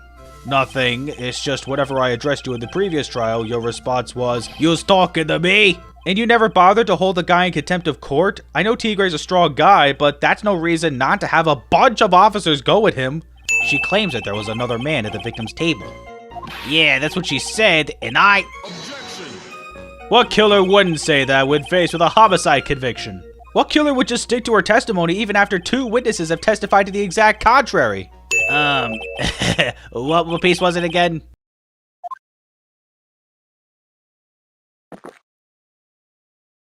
This! Should I be grateful this coffee's only hot enough to give me first-degree burns? How? Godot drinks his coffee black with no sugar or milk, not to mention very hot. You could have spoken up a little sooner, Detective Gumshoe. Pull a stunt like that again, I'll have you drink 17 cups of ketchup, witness. Ugh, I thought everyone knew what it was already. We're talking about a red stain on Maggie's apron that looked like blood but was actually ketchup. Why did Gumshoe assume everyone would recognize ketchup in a murder case? New Ear Otolaryngological Clinic. Otolaryngological?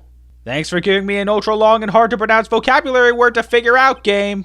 It was 11:03 when the judge called for a 10-minute recess, but we actually came back 12 minutes later. That's cheating.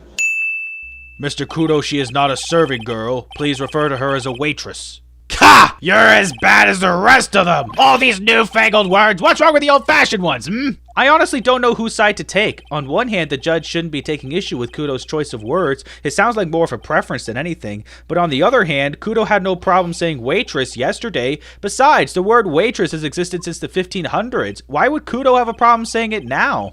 All this talk of radios and glasses, it's wireless and spectacles, I tell you! Okay, Kudo's seriously not helping his own argument. I can understand referring to glasses as spectacles, but how many people called radios wireless? And I do count the elderly among this crowd. So the particular feature you recognize about the waitress is her outfit? But anyone could wear such a uniform, even me. Mr. Wright, please spare the court of any further mental anguish from that image. Too late, Your Honor. Also, and uniform. Is it possible that you never saw the waitress in the front at all? Objection! Ha! He's got you there, Gramps. But he is agreeing with me. Why was there an objection clear from Godot at that moment? This is one of those rare instances where you have to look at the icon in order to know how the evidence is to be presented. I've heard people take issue with it, but I really don't get the issue. It's just another layer to presenting evidence, and there's nothing wrong with that. I know the evidence icons haven't always been important, but isn't it possible to consider the icons as another way to carefully consider the information that's being presented? This one still goes out to my homies that take issue with it. I'm just saying it's ridiculous. Been around for 68 years, I have. You can't ignore me. Boo! You're just 1 year off! HD TV, DVD, CD. All these newfangled letters drive me mad, but they don't matter. Hey, it's not like your childhood years didn't have that kind of thing either, so what's your point? I'm ordering the defense and the prosecution to investigate this case further. That is all for now. This court is adjourned. Hold it! Dang it, Kudo, I was ready to move on to the next chapter. He's gotta be using some sort of infinite ammo code with that box of seeds. How ironic of a video game character of all people to talk about cheat codes in a video game. He's got a point though, Kudo does have a lot of seeds. I'm no granddad of yours, hopscotch! Ow! Ow! Do pigeon seeds really hurt that bad? I think Phoenix is overreacting. What the heck are we supposed to do with 3 copies? Were you not paying attention to the judge, Maya? Here you are then, Mr. Wright. There are 3 copies. My own, yours, and Mr. Godot's. We weren't given 3 copies of Kudo's testimony. There were just 3 altogether. Chief, quit playing on the internet! But my email pen pal, 1337 Asian Princess! That's racist. Hey, Detective Gumshoe's having lunch here. He is, and he's having the twin tea set. Can Gumshoe even afford to eat at Tribian with his low salary? It's not even worth it anyway, so why'd he even order anything? They called him the walking computer at the place where he worked. What happens when he crashes though? Does he just stop moving all of a sudden? Well, that did happen last month. We'll be fine. I know all about that high-tech stuff. You and I both know that's a lie, Maya. Come on, Detective Gumshoe. You can tell little old me. What were you listening to? Nothing really. It was just the daily exercise show.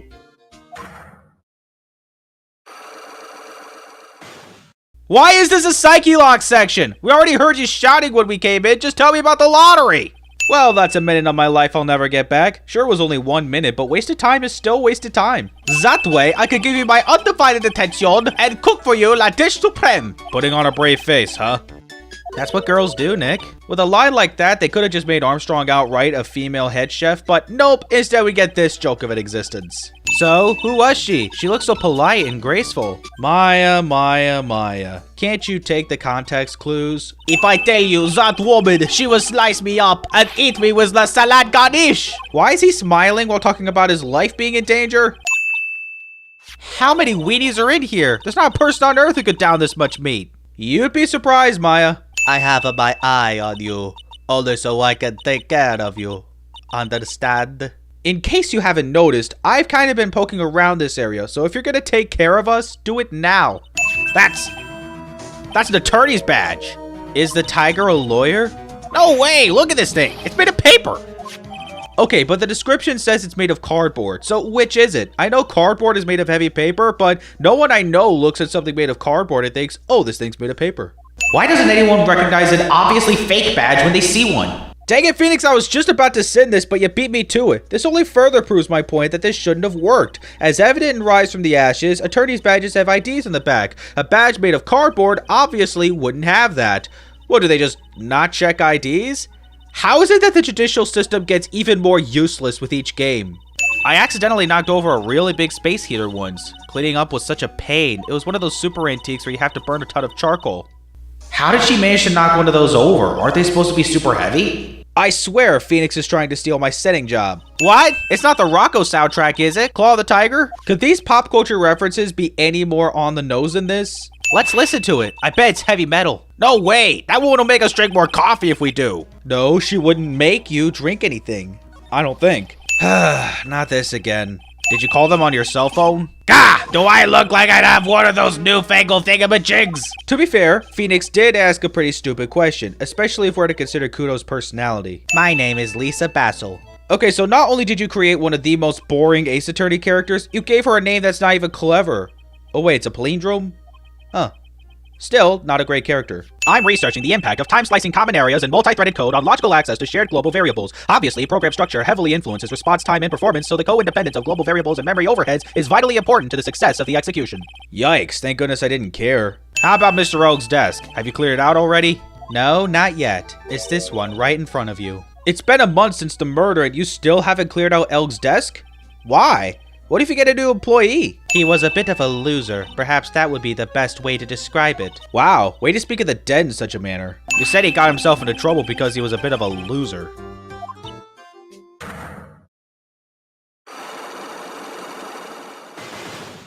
I wonder how many people watching my parodies have taken issue with the Psyche logs. If you don't like them, I'm kind of starting to see why. This episode is rife with people keeping secrets like this. I'm going to stay up all night and blog about everything that happened. With what? Do they even let you use the computers or cell phones? Well, he's not the only thing that disappeared. The CD vanished as well. You know, the CD with the writing on it. Oh yeah, the MC Screwdriver album, right? How did she already forget what was written in the sports paper? I already told you to stop using a computer, Chief. But I'm watching videos online. I'm catching up on my Asian soap operas. What the heck is wrong with the Chief of Detectives? Why is he this inept at taking these things seriously? What did he just say? That lady? Who's this lady he's talking about, Nick? Who do you think, Maya? We visited Tender Lender. We saw her. Bruno Cadaverides, the boss of the Cadaverini family. The Cadaverides? That's one scary sounding name. You think it's scary now? Wait till you hear what it means in Italian. But I heard she and the boss of Tender Lender are pretty tight. Tight? That's what it said in the file I read related to Maggie's case. Maybe my quips about Tigre's plan working too well were a bit unfounded. Despite him looking nothing like Phoenix, he is in cahoots with the mob and therefore, assuming I'm not making mistakes in my reasoning, can cheat the system. That being said, they have a file related to Maggie's case about the connection between Viola and Tigre, and they still let Tigre's childish defense pass as Phoenix's childish defense? Oh, I get it. It's like you sneezing on Mr. Godot so he catches a cold. Right, then he wouldn't be able to turn up in court because he'd be too sick. Hey, just because Godot has a grudge against me for some reason doesn't mean I should be returning the favor, even in an example. Don't worry about it, pal. I figured something would happen, so I came prepared. Prepared? What do you mean? I made a jumbo lunchbox. So Gumshoe had the feeling Maggie would still be tainted by his testimony, so as a backup plan he made more weenies?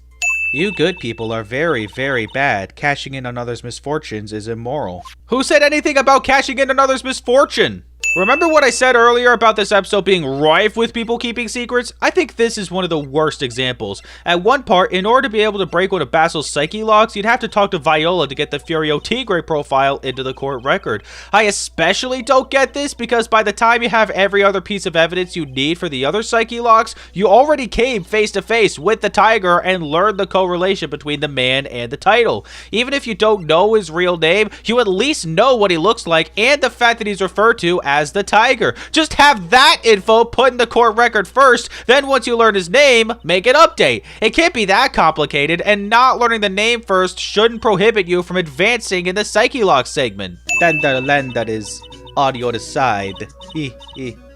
No, it is not. How dare you steal an insurance company's slogan to use for a loan company? The tiger saved you? Please address him properly as Don Tigre, otherwise I'll have to. People already know him as the tiger anyway. What does it matter if we don't call him Don Tigre? He said he was taking on some extra work, something a bit risky. Risky? How? Maybe he was going to become a waitress at Très Bien. We just talked about the fact that he was working on a computer virus. Also, that would be risky considering it's crappy business. Use the trash can, Nick. What's that? Maya's actually making sense for a change? Payment was due last year? As Viola constantly states, the incident took place 4 months ago. That's not even half a year. There are two things that I consider inexcusable: poisoning and betrayal. Only a coward would hurt people using either of these tactics. Whoa. Even though Viola's the granddaughter of a mob boss, the game does a good job making you sympathize with her. It's especially gutting when you know Phoenix had been through something similar in his college years. For such strong storytelling, even in one of the weakest cases in the original trilogy, I gotta take 5 sins off. Ah! It's Zeniope! Who you calling Zeniope? Wait, so she was never pronouncing it Zenith? Dang, that sounded like it made more sense. The world, you see, keeps turning, and we must turn with it. You lost me already, Mr. Godot. Seriously, that was one of the easiest parables to read. On the day of the incident, you were at Trebian's kitchen. Isn't that right? Was you, monsieur? Huh? Everything feels right. No, they do not. I remember I was experimenting with some new art decals that day, like having a large mirror between our tables, for example. That has to be the lamest excuse for the old man's testimony that I've ever heard. A large mirror that was just gone after the incident, and suddenly the mystery disappears. Why are you agreeing with that? Even you must realize how stupid this whole thing is. What a naughty little coquette I am, confusing all the men like this. I am living proof of this confusion you provided. This photo clearly shows something that theoretically should not exist. What on earth do you mean by that, Mr. Wright? Should not exist? Ha! Sounds like you're describing yourself, Wright. Dude, you didn't have to say that just because I'm about to point out a contradiction. Because Mr. Kudo was not, in fact, sitting at the table next to the victim at all. Don't be an idiot, Wright. That's impossible. How about you don't be an idiot, Godot, and acknowledge that the mirror Armstrong supposed never existed in the first place? It was an imposter, a phony pretending to be Mr. Elg. And that imposter was Furio Tigre, but just like with how he impersonated Phoenix, Tigre's skin tone is clearly different from Elg's. I know it may not sound as much of a big deal since Kudo was the only one who witnessed the fake poisoning, but not once did Kudo ever mention anything about the skin tone of the victim being different than from what he saw. Settle down or I'll clear the courtroom. Quiet, Grabs. Why don't you clear out of here, huh? What did you say? Bailiff, arrest Mr. Godot for contempt of court! Seriously, Judge, have some spine and do more to Godot than just scold him. No!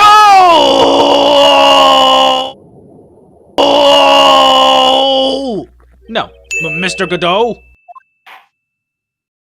The bitterness. Every time I get lied to, I always down a mug of coffee. In such a manner as what we just witnessed? I feel like that could kill a person. How about a brand new flavor in your ear, my H-deficient friend?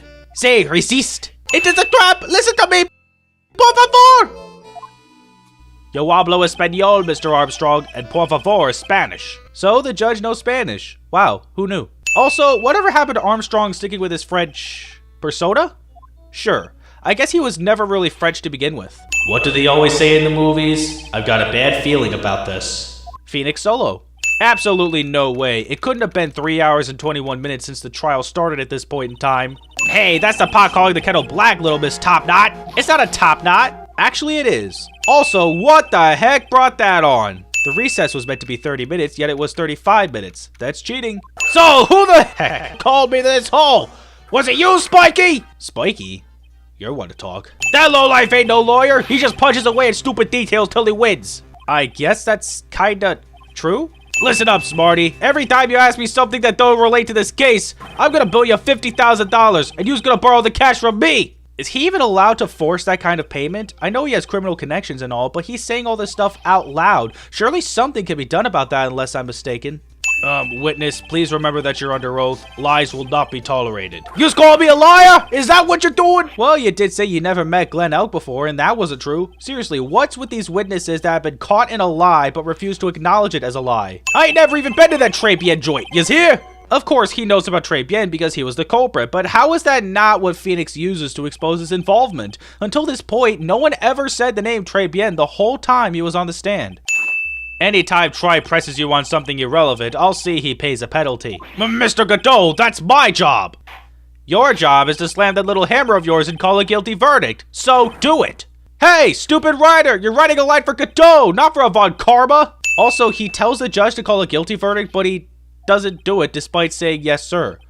What was the point of that line then? But you did see the victim that day, because you met with him! Wrong! Have you forgotten the old man's testimony yesterday? The victim was alone at his table. But the defense just proved that point to be moot. Yeah, Godot. What is with the prosecutor always making pointless points that don't even matter anymore? So you'd think that in order to connect Tigre to the crime, you'd have to present the medical papers to the last statement of his last testimony. But that doesn't work, even though Elk won $500,000 and Tigre needed a whole million to pay for Viola's surgery.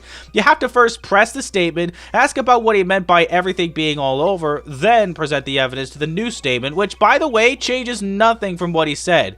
Why make it so convoluted? Just let me present the evidence right away and be done with it. About 6 months ago, you were involved in a traffic accident, weren't you? 6 months ago? Viola said it was 4 months ago. Many times, even. A computer virus is a program that wreaks havoc on the insides of a computer. A computer? What does one of those do? I find it very unlikely the judge wouldn't know what a computer is. It's not like they were a new invention even when the game first came out. What an insult to think anyone could be fooled by such a childish imitation. Consider yourself insulted, Your Honor. And everyone else in the room. Seriously, how and why did no one question this? Speaking for myself, I am absolutely convinced. The attorney in question was the witness standing before me now. However, I preside over this court as the judge, with the vested power to hand down a verdict. Someone in my position cannot be swayed by a memory without evidence to support it. See, this is why America uses a jury to determine the rulings. Gumshoe ex machina. This bottle contains potassium cyanide. Ace Attorney, the only franchise where a lawyer is allowed to lie about his evidence as long as it gets the culprit to slip up in his plans to get away with his crime. Hallelujah! I saved my 17th cup of coffee just for you. Any reason for Godot to throw the mug in Phoenix's face during the blackout? No? Okay. No amount of bribery can make me believe that it was over an hour after the last recess ended that Maggie got acquitted. He didn't have any choice, Maggie. He's a detective. He has to report the facts. He doubted me, that's why. He thought I might have done it. And what happened to all the thanks you were giving to Gumshoe earlier for at least making an effort to find something useful from the medicine bottle he was having examined during the recess? And who knows, maybe a whole new chapter of her life is about to start. A whole new chapter called Getting Accused of Murder Again, and that chapter is unfortunately the last one, for now. You want some coffee? Don't drink too much, or you'll have to be right back.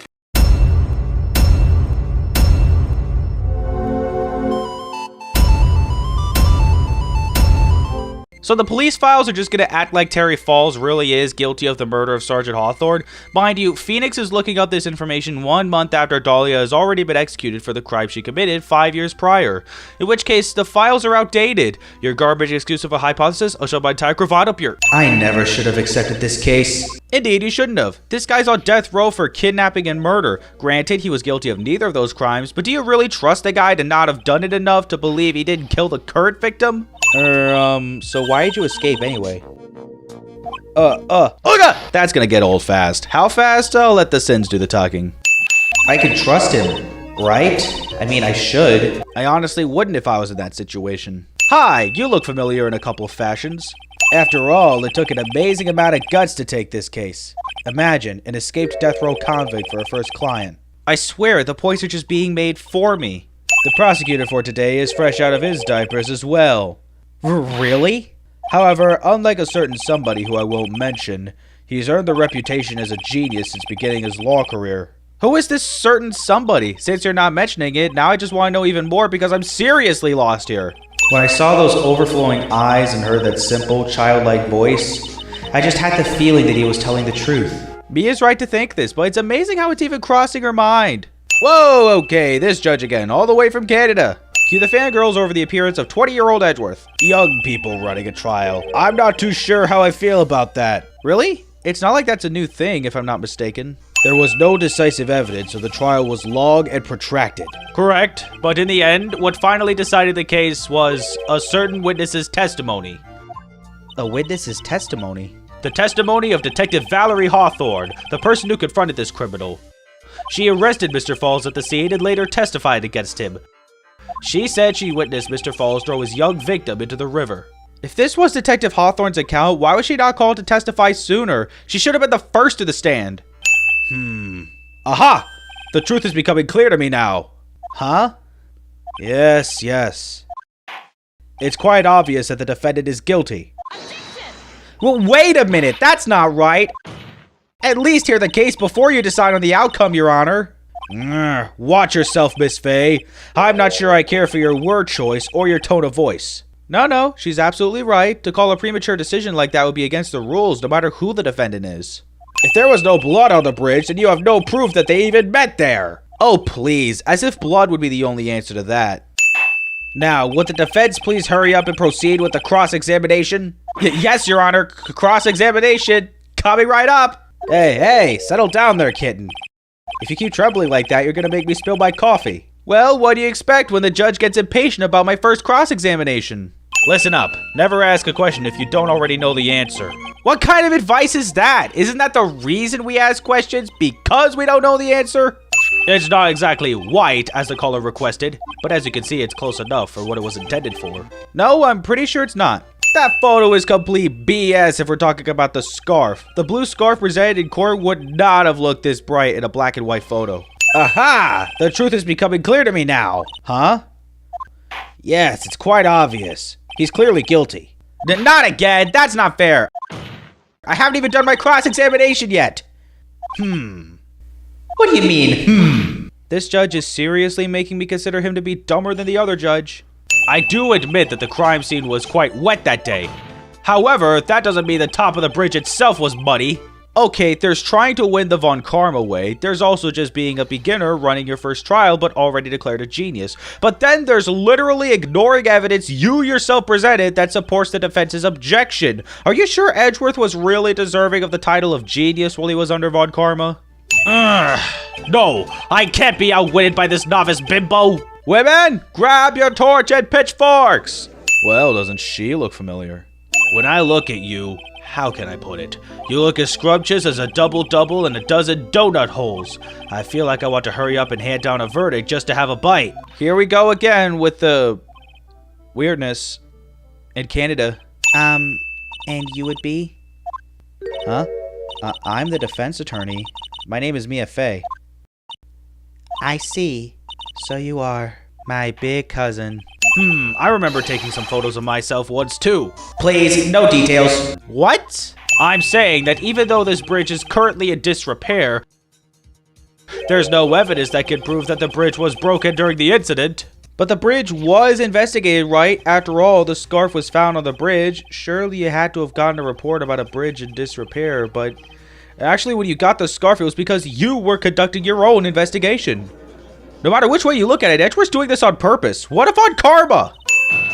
I admit that the diagram shows a large outcropping of rock. However, it isn't so tall that it would stop her from seeing the car. Oh, really? Have you been within that area yourself? Seriously, 20-year-old Edgeworth just comes across as a villain in this episode. Not even a cleverly manipulative villain, just one that torpedoes his arguments by ignoring evidence that he himself already presented. He couldn't remember exactly what she looked like anymore. You're just making this up as you go along. Where's your proof? In the words of your own detective, for one. No! There's no way that people could have watched Titanic in the time between the beginning of the trial and the beginning of the recess. Bridge looks same. Just like then, 5 years ago. Like it could fall apart. Fall apart any minute. So it's been broken like that for at least 5 years. Both 5 years ago and the present day, the bridge looks exactly the same? No one bothered to put in new planks to fix the bridge?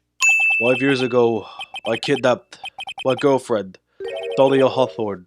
There we go, now we learned the girl's name, and because we know we'd meet her later... Look, we already knew from the beginning. So I guess Terry and Dahlia eventually move closer to the area of the bridge where the planks are missing between these two shots. And then she's further away from the broken planks when she fell into the river. So what are the geographical positions, dang it? Your teen angel. How old was she anyway? Just 14.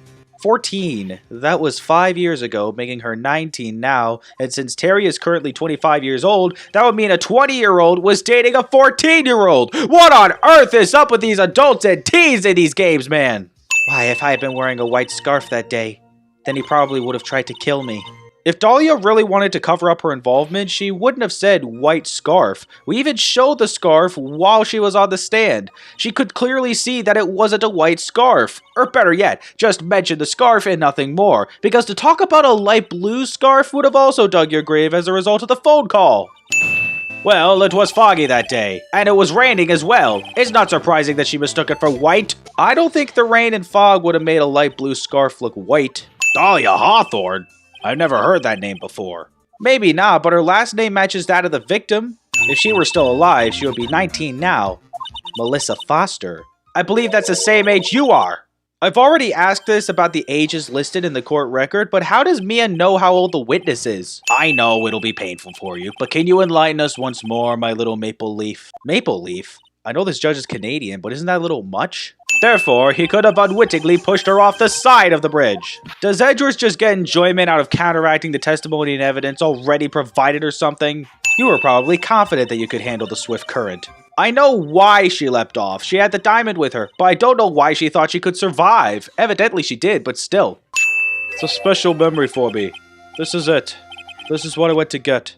That bottle necklace. Oh no. And so my first trial ended. Suddenly and tragically. It ended with no winners, only losers.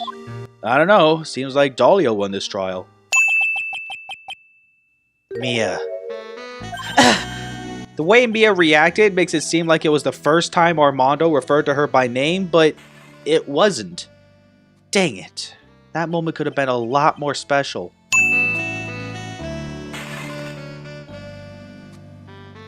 The only time a lawyer can cry is when it's all over. Wait, what? He shattered the coffee cup in his hand, giving himself a cut, which I guess was meant to prove his point?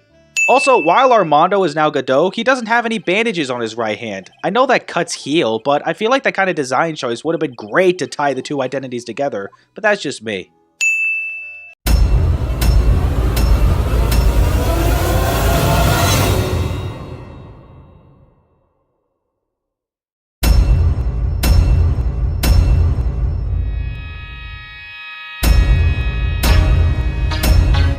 Maximize your spiritual powers with just one night of intensive training. Oh, it sounds too good to be true. I'll say, it sounds more like a scam to me. Even though it's not a scam, yeah, it does sound like one. And Maya, scarily enough, sounds like just the type of person to fall for it. Reservations? For a temple? Are you serious? Don't worry, I've already made special reservations, just for us. Do the Fays ever ask Phoenix's permission to use his money for anything? Well, we have to be accompanied by someone over 20 years old. Just a reminder of where this game was made, not to mention when it was made. 18 has been the adult age in Japan since April 2022, and this game came out in 2004 when the adult age was still 20. Of course, the same never applied in the US, except in Indiana and Mississippi where it's 21, and in Alabama, Colorado, Maryland, and Nebraska where it's 19. Everywhere else, including California, it's 18. Thanks for listening to my lecture on values dissonance, not just between separate countries, but also between separate states in the same country. So, is there a heated pool at this Hazakura temple? No, but you can stand under a freezing waterfall. It's a location way up in the snowy mountains where it's colder than my freezer. Why would they not have a heated pool? Oh, how excellent. A magazine I'm never even going to use for the game. But I just had to BC for myself. Oh, come the heck on! That has to be the most inexcusable typo I've ever seen this whole series. I just had to BC for myself? I just had to BC. How did this pass by proofreading? Her teeth are chattering so loudly, it's all I could do to make out what she's saying. What the heck does that even mean? So if you both have chattering teeth, does that mean you're on the same brain length? In any case, we shouldn't speak here. Please, follow me inside. So she says, and yet we still have a bunch of dialogue to get through before we go inside. I'm the head nun here at the temple. My name is Bikini. Whoa, okay, now they're just further perpetuating the weirdness of the series with a name like that. So what's a channeling dojo anyway? Oh, my, you don't even know that? Forgive him, sister, for he knows not what he is saying. Who does Maya think she is, Jesus Christ? But actually, that's a good point. If Phoenix knows Maya for as long as he does, he shouldn't have to ask. Oh no, I know I shouldn't have signed Mystic Maya up for this. You're right, you shouldn't have. Otherwise, your maternal aunt would still be alive. You haven't come all the way up here just to find a girlfriend, have you? Maya, you gonna tell her? The main hall. I think it's even colder in here. Achoo! How? This place at least has candles and lanterns lit. Weird, I thought they would serve something a little more, well, traditional. What are you talking about, Nick? You think monks and nuns just sit around eating rice gruel all the time? That's a good point. Phoenix is talking to a medium that eats burgers. Has known her for a long time by now. Wow, this lady makes Maya look like a 6.8 on the weirdness scale. Only 6.8? Pearl, I think you ought to give Phoenix a good slap just for that. I see it now. Zvari! Fortune teller? Nice try, but only Luke at me can make such accurate deductions without fail every time. Maybe you should face your fear and try hurling yourself off the edge. You know, 1, 2, 3, jump! It might be just what you need to get over your fear of heights. Yeah, death is a real good way to overcome phobias, alright. Not to mention I'm not feeling suicidal today. That's probably why it's called Dusty Bridge. Read again, Maya. It says Dusky Bridge. Well, it's practically the same thing. No, it is not. Also, why are Hazakura Temple and the Inner Temple the only places that have signs written in Japanese, but the sign pointing to Heavenly Hall and the rock with Dusky Bridge inscribed on it are in English? You see? Here's a photo I took of her in secret. Larry, you want a copy, don't you? It's okay, I just happen to have made extra prints. You're worse than I thought. I wonder if she would model for me. I want to draw a portrait of her. Okay, fine, just as long as she doesn't strip naked. I'm going to go to the inner temple and call Sister Iris. I thought Sister Iris had already gone to Hazakura Temple. You know, for dinner preparations. Did Pearl just miss her? How? You and I, have we ever met before? Yep, more times than you think. You must have a cell phone on you, right? I didn't bring it with me. Really? In 2019, where pretty much everyone brings their cell phones everywhere? Snake!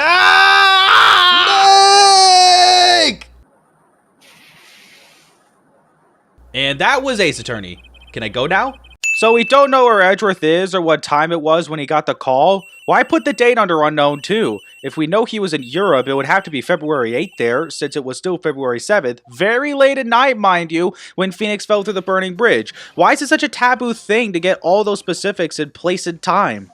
Who could that be at this time of night? Okay, seriously, where was Edgeworth when he got the call for it to be late at night? It was late at night in California when Phoenix fell into the river, so if Edgeworth's in Europe, it shouldn't be possible for it to be late at night there when he got the call. You're late, Edgy! What took you so long? I don't want to hear it. I chartered a private jet to come as quickly as I could. Actually, considering it was 2:19 p.m. when he came to the detention center, it was a pretty quick flight. It was less than 13 hours ago when Phoenix took that spill. Something happened to Miss Elise! And Nick and Maya! And Iris's bikini! Larry's slip up there almost makes me want to forgive his transgression. Almost. Then later, while Wright was crossing the bridge, it broke and he fell into the river. The hospital says he'll need at least 2 days of bed rest. That's all he needs? Bed rest? After falling 40 feet to an icy cold river? And the other. He couldn't possibly be thinking what I think he is, could he? Of course he is! Time to fulfill your childhood dream. Basically, Ace Attorney Investigations 2 before Ace Attorney Investigations 2. Don't worry about it. I promise I won't tell. It wouldn't really matter if you told or not. People will still see Miles Edgeworth, prodigy prosecutor, behind the defense bench. Also, it's not like there's no other defense attorneys in LA. Call up Grossberg. Just find an attorney that can put up a good defense.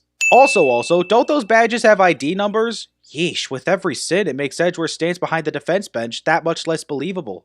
I mean, I heard a paper badge had no problem fooling an entire court before. Never bring that up again. He was badly bruised when he hit the water, but otherwise he is unharmed. Thank goodness. But he's caught some kind of nasty cold. A cold?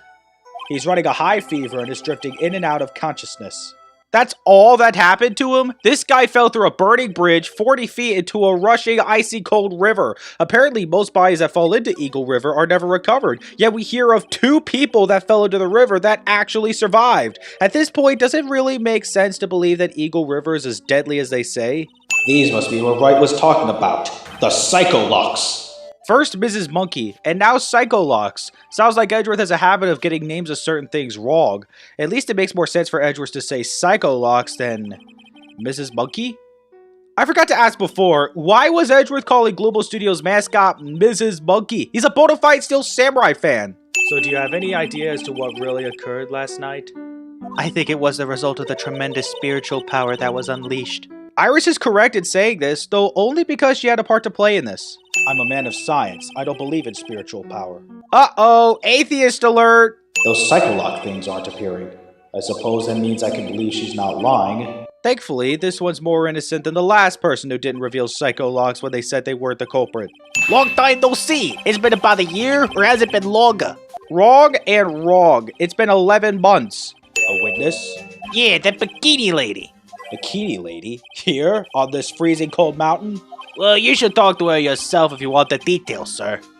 I may have to talk to this bikini lady, decisive witness, myself. Yeah, no, just in case you still shipped Wrightworth. But someone was at the inner temple doing some training and now they're stuck there. Yes, I heard that from Wright. It's Maya Fey. Oh no, her again? Even the game is sick of her getting in trouble. Hey, wait a sec! Hold it! Objection! It's okay to get excited, but don't forget what your job is. Larry, where were you and what were you doing on the night of the crime? Larry? What? Don't tell me. You think I might have done it? I ask one little question, he gets all defensive for no reason. Get lost! Go back to the charter jet! Get out of my sight, you creep! And I hope your plane crashes and you die! Let's see, when was the last time Larry wished death on someone who just wanted to establish his alibi? Let me take a look. My, a handsome boy such as yourself is always welcome. His circumstances weren't so tragic, I might just... Please don't call me boy. It's interesting to see Edgeworth bothered by such a simple word, but you'll understand once you play Turnabout Reminiscence. This is the head nod's sister Bikini. She's the witness. Why didn't you tell me that earlier? This is exactly why your salary keeps on getting cut. Because you get people excited to see something insane? Also, at this point, Gumshoe's salary cuts aren't exactly funny, rather just sad. Wow, you're right. That does sound exhausting. Detective, this is no time for flattery. He was just responding to Bikini's comments about how exhausting her duties are. Sheesh, Edgeworth. I just wanted to take a nice hot bath to ease my aching back. Wait, didn't Pearl say there was no heated pool? If you want more details, you should ask Bikini herself in the main hall. But I've already questioned her before coming to the courtyard, and she said pretty much everything you just summarized. How's about another salary evaluation? I intend to appear in court in the role of defense attorney. However, I would be quite unhappy if it came out that I'm actually a prosecutor. Bad news, Edgeworth. You've already gained that reputation. What exactly is the issue here? Just the fact that a prosecutor is an acting defense attorney just as a temporary replacement for the real guy? There's still blood on it. I suppose this is the victim's blood? Yup, it's all over the blade. Well, I wouldn't say all over the blade. Maybe just covering 2 branches and a dab on the 3rd branch? The truth is, when I was a kid, I wanted to be a wizard. Huh. Sounds like Harry Potter's become a major influence on Gumshoe. What's that white piece of paper sticking out from under that stack? Beats me. Would you mind checking that for me, Detective Gumshoe? Miles Edgeworth, the definition of a lazy king. I don't see Larry anywhere. Maybe we scared the poor kid away. His heart was shut tight with a number of psycho locks.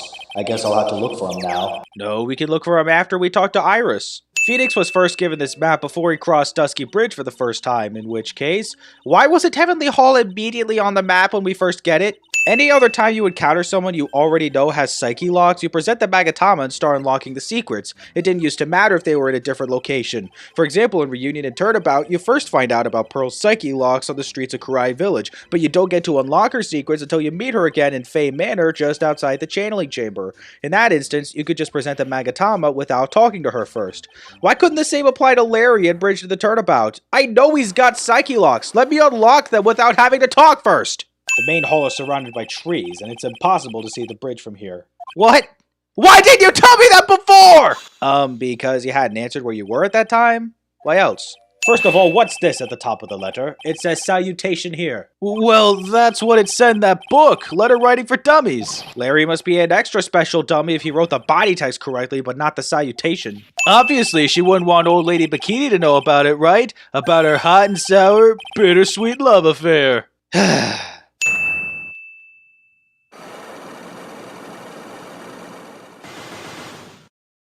No! No. You are a prosecutor, aren't you?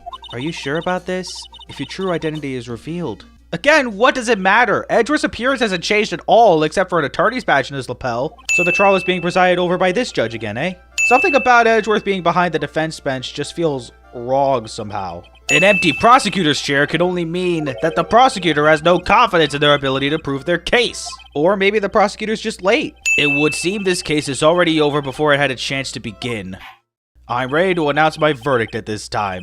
Is the judge even allowed to do that just because a key figure is absent? Wouldn't it make more sense to delay the trial? You look very much like a prosecutor I met once.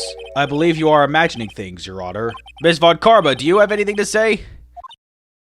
There is no such weakling as this man among those of the prosecutor's office. There isn't? But I'm sure, what's before in this courtroom? Ah! Oh man, Francisca's at it again with a whip. The judicial system really should do something about that. The bailiff! Remove that whippet! I have no objection to the whip. Dang you, Edgeworth! Also, there's no way this all convinced the judge that he had never seen Edgeworth before. Also, he said he met Edgeworth in the same courtroom. He didn't. He met Edgeworth in courtroom number 4. This is courtroom number 7. Allow me to add to the things I'm not sure about. People acting bizarrely in my court. Unfortunately, I think you and every other judge in this world would have to deal with that every single day. Hold on here. I'm not sure about being not sure if I care for this at all. In other words, you don't mind this situation? No need to get your bikinis in a twist. Let me tell you, I'm a sight to behold in summer. Hard pass. Why am I the only one being whipped in here? Why are you being whipped at all is the true question. Dear, dear, dear. You're older than me and yet you want to play that game, do you? Is the judge really older than Bikini? I mean, we know that Bikini is 48, but what about the Canadian judge? Granted, we don't know the ages for most of the judges in the series, but that only makes me all the more curious. Then please add your comments about Iris to the testimony. About. Also, why is about spelled correctly every other time except this? I know about is meant to accentuate the Canadian accent, but pick a way to spell the word and stick with it. Iris was, oh, Mystic Elise, and with that sword of all things. Mystic Elise. Foreshadowing? I will give you a vigorous massage once we are finished here. With the whip? Edgeworth, no! To start with, do you think it would be possible to stab someone to the hilt with this? No matter how I look at the defendant, she doesn't appear strong enough for that. Does it appear? What meaningless trouble? I too may appear to be weak and frail, but I can crush men under my heel and make them weep, should I so choose. You can wield a whip, whatever, but can you stab someone all the way to the hilt of a 7-branch sword? The wound would be too large for the blade to completely stop the bleeding. So that's nothing more than conjecture! No, it makes perfect sense. It takes 15 minutes to walk to Dusky Bridge, but less than 5 using one of those. 15 minutes from Hazakura Temple to Dusky Bridge sounds more like an estimate because it was 11:06 when Phoenix entered the courtyard, then it was 11:18 when he went to Dusky Bridge, making it 12 minutes. Just saying. This guy must be a product of Jean-Luc de la Duc's Guide to Obnoxious French Painting. That's one way to put it. The recess was for 20 minutes, but it turned out to be 21. That's cheating. Ouch! Ouch! Ouch! Stop your pathetic babbling and testify like a man! Refrain from whipping me, Ms. Von Karma! Cross-whipping is as bad as cross-checking! No, I'm pretty sure it's worse than cross-checking. Mr. Edgeworth, this man seems to have quite a severe inferiority complex. Yikes, that's putting it mildly. Larry Butts, I can understand why you might want to throw your old life away. You're pretty pathetic and you cause all sorts of trouble. Dude! I presented evidence to the contradicting statement. Just explain the contradiction and move on. No need for this psychological attack on the poor man. Oh, don't worry. It's nothing life-threatening. He just caught a cold. I never know with that man if he should be called lucky or unlucky. Francisco Von Karma would be amazing at CinemaSins. Your very existence being a contradiction, I'm not sure if you could grasp this or not. Did you even think before calling this man's existence a contradiction? I'm presenting evidence. Just talk about that. I've never been the best timekeeper, you know. 3 minutes after Billy leaves on foot, you follow him on your bicycle. How long does it take for you to catch up with him? Terrible at those. I don't blame him. That is an incredibly vague word problem. It doesn't even list how fast you travel on a bicycle, so there's no way in heck I'd be able to figure that out. So there was a missing 15 minutes prior to meeting Phoenix Height. I hardly see that as much of a problem. Because you can't see at all, you blind. Derogatory term for a German woman. Hi! The girl! She's really high up in this picture! And Larry himself is high to think nothing else of it. Yeah, I'm calling it. Larry's the type of person who would do drugs. The American version, not the Japanese version, because drug possession is illegal in Japan. Horrible sketch. I'm not the most artistically sophisticated man, but it looks fine to me. Edgy, today is the day I get to completely stupefy you! What, and you already don't stupefy people every day? Who was this stupid idiot? Miss Elise Stoneham, the mentor to a stupid idiot. A crystal sphere like that is quite easy to find. I have one just like it on my porch. No, you don't. Also, that's not how you spell brooch if you want to talk jewelry. Such a terrible witness! You are an affront to all the legal system stands for! I demand satisfaction! Hey, if Phoenix can survive that many whip strikes, so can Larry. Oh no, not this place again. Wait, the perverted fake director isn't in this game? Phew. But just the name alone gives me bad vibes. I'm talking about the heroine here! The heroine in my book! It'll make you famous! Larry must be on some heroin to think Franz is gonna take any of his offers. A foolish fool, who foolishly accepts the foolishness of a foolish fool. That was a tongue twister and a half. Phew! Wouldn't you agree?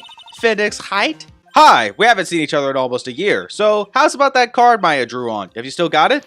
Franzy, you can't do that! Even as we speak, Nick's on the brink of death! Or so I'm told. Vip a dead horse! Isn't that one of your American sayings? It's beating a dead horse, and it means to keep doing something pointless. But I don't think that's what Larry had in mind. Come on, Nick, tell her, would you? Tell her she needs to model for my new picture book, Francie's Whippity Whip Trip. Don't drag me into your abstract world. Also, no way Francisca would be convinced no matter what anyone says, especially if it involves stripping naked, which it probably doesn't. Still though, Larry, it's a lost cause. You're whipping a dead horse here. She flew, I'm telling you! Whoosh! Just like that dude with the red underwear! That's right, we're living in the world of copyright.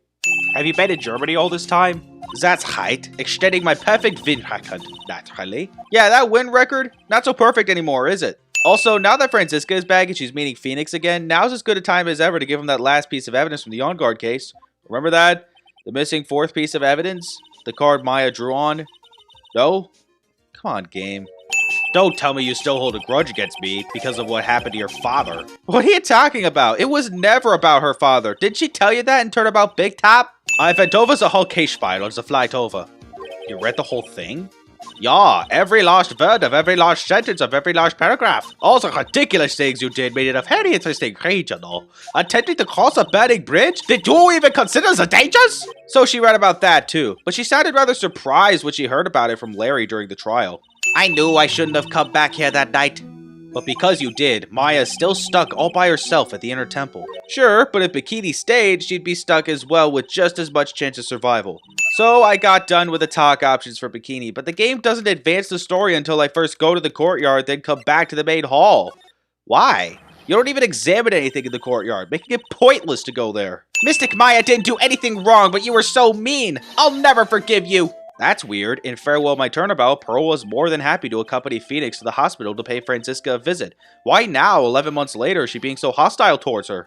Touch to see before not? Yes, the Nintendo Switch version does use touch control, and yes, this was re-released for the DS. But was it too much trouble to change the text to reflect the modern controls? You already did that when speaking of the court record. Why not just type, press A to see before and after view? No need for this under the check screen stuff. I'm only going to say this once, Lady von Whippingberg. Go home. That's sexist. You know when my life ended, and who ended it for me. Well, Phoenix Wright, do you? I don't know what he's talking about. But you've been looking at files regarding Mia's first two cases. Unless you haven't seen pictures of Diego Armando, didn't the guy look even a little slightly familiar? You were with her at the time. You and no one else. It was your responsibility. You should have protected her. Where the heck did Godot get the idea that Phoenix was with Mia when she was killed? I know it ties in with what we learned about Godot not being able to see red on a white background, plus the fact that Mia was killed by a man named Red White, but still a pretty flimsy thought process if he's going to let it out on Phoenix, no matter what his reasons for the reasoning may be. We had the best forensic team in the world working the place. Forensic team? And what was the outcome of the scientific study? Nothing. Scientifically speaking, the place is as clean as a whistle. Except for the stone lantern with Maya's name written in blood, right? I should have washed the blood off the lantern as soon as I got here. Yeah, but what are you gonna do about the strange rectangular shape of the snow, Gumshoe? Sister Bikini looks like she's shrunk some since I last saw her. That's dwarfist. This crest is reserved for the Master of Kurine. Who on earth told you that nonsense? There's trying to keep the secret, then there's overplaying your hand, and this is the latter. Bikini lives in a temple that also acts as a spirit channeling dojo, and she tries to dismiss the whole thing about the Master of Kurine as nonsense. We've got to hurry to the inner temple and... Right. Ah! What are you doing here? Actually, that's a good question. Edgeworth and Iris have already left for Dusky Bridge before I went back into Hazakura Temple. There's no way Edgeworth should already be back at the entrance this soon after the earthquake, especially considering his fear of earthquakes. He's got so much pride that he's probably off crying in a corner of the garden. Why does this sound more like something Francisca would say and not, you know, Phoenix? These trick locks are a sacred treasure of the Kurine tradition. There are hundreds of ways to set them. That's why only the person who set the lock can open it. Except that's not necessarily the case, as Iris would explain further. Sure, it would take longer, but still. Also, the way Godot described the trig locks made it sound like some spiritual power, but it turns out to just be a combination lock? There's hardly any spiritual power behind that. If you came here to laugh at me, then get on with it. Go on, laugh away. Hey, just because I talked about your pride behind your bag doesn't mean I'd mock you for the very fear that formed from your father's death, not to mention right to your face. So, who is she? I'm sorry, Wright. I can't give that information away to a member of the general public. Even though I came to Hazakura Temple for the same reason you went to criminal affairs after the proceedings today, dude, they're both thinking the same thing, and Edgeworth would later talk about how he looked into Phoenix's trial 5 years ago. At the same time, Edgeworth mentions how the woman's father is a jeweler. Surely he could still tell Phoenix what he found out about Dahlia Hawthorne. All it takes is a bit of Phoenix bringing up the matter. My life's here now, with Pearl. 2 losers cooking potatoes together forevermore. Don't you ever call Pearl a loser ever again, butthole! Branch families always have and always will plot to erase those of the main family line.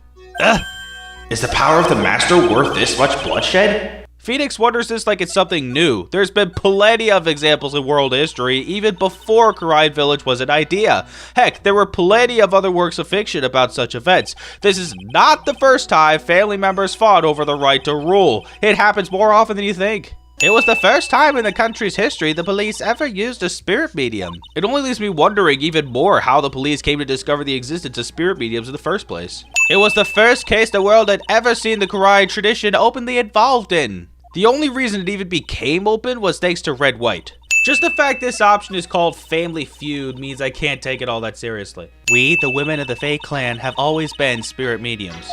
We've seen this line spoken in Reunion and Turnabout, but when Maya spoke it there, she was in the neutral sprite. But here, she's dispirited? Why? Is it meant to be foreshadowing to how Maya eventually starts to feel about the Karine tradition? Her twin daughters were taken away from her by her jeweler husband, but even that couldn't destroy her dream that a child of hers would one day lead the clan. That's why she had pearls? So that would mean Iris and Dahlia are Pearl's half-sisters. I know that Iris and Dahlia are daughters of a jeweler, but now I'm wondering who Pearl's father is.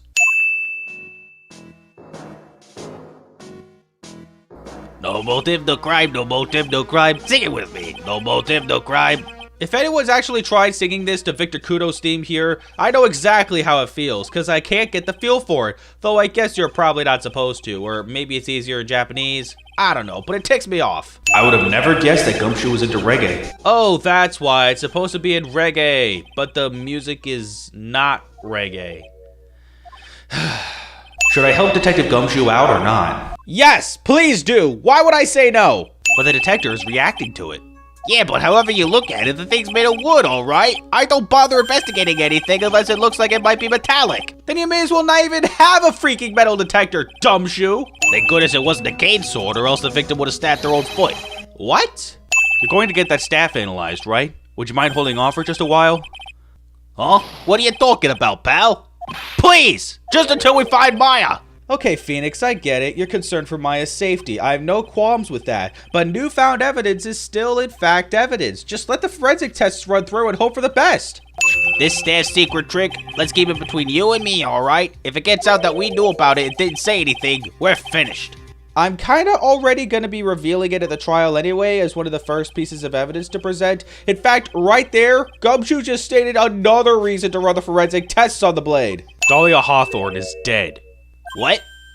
Well, her metabolic processes are a matter of interest only to historians, so to speak. Too late, Edgeworth. You already said it flat out, straight to the point, that the girl who tried to kill me is dead. Did you say Karine channeling technique? Do you know something about it? Oh yes, I know it's connected with that fraudulent spirit medium. But we already proved she wasn't a fraud. Of course. How could I forget? Edgeworth was the victim in that case. I know what he means by this, but with him standing right in front of me, it sounds like Phoenix is referring to Miles as the victim instead of his father. Why didn't you tell me this before? Because my sister always does the right thing. Yeah. I thought so. Pearls doesn't have a clue. She doesn't know that Dahlia is her sister. Technically half-sister, but sure. If you're saying I follow these instructions, I'd like to see some proof. What? Because I don't think you have any.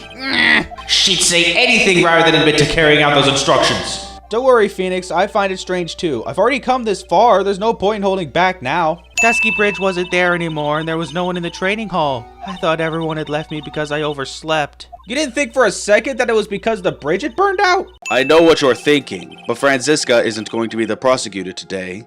What? Then who is? Who else would it be but Godot? Why didn't Phoenix know that? Didn't Godot tell him yesterday? I leave the rest in your capable hands, partner. That line combined with Edgeworth's sprite there? Capcom, you're doing this on purpose, aren't you? Your Honor, what are you... So Phoenix also knew that a different judge presided yesterday? 3 minutes in court and I'm already covered in a cold sweat. Somewhere in the afterlife, Manfred von Karma is laughing his butt off at that display. It pains me to say this, but it looks like Iris's testimony was all a lie. Not entirely, for you see, she still rang the lights out bell, but being in a room until the body was found? Yeah, that was a lie. She's naming Maya! Dang it, Maya, that's 3 times now! Listen, Gramps, I won't say it again. Final judgment will be rendered by me.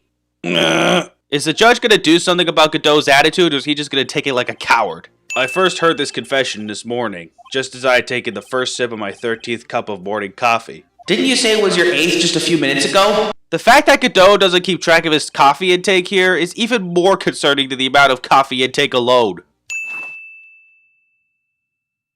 Cute girls never lie. Ever. Hello? You got poisoned by a cute girl. It had been 17 years since Mystic Misty's disappearance. Perhaps they simply didn't recognize each other anymore. Of course they didn't! At that moment, Maya knew her mother to have been Elise Dotem. Whether they truly recognized each other or not shouldn't matter. There was no reason for the attack if we take the testimony at face value.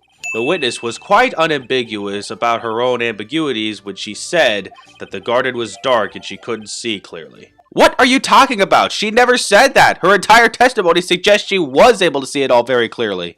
We're talking about the message written in blood.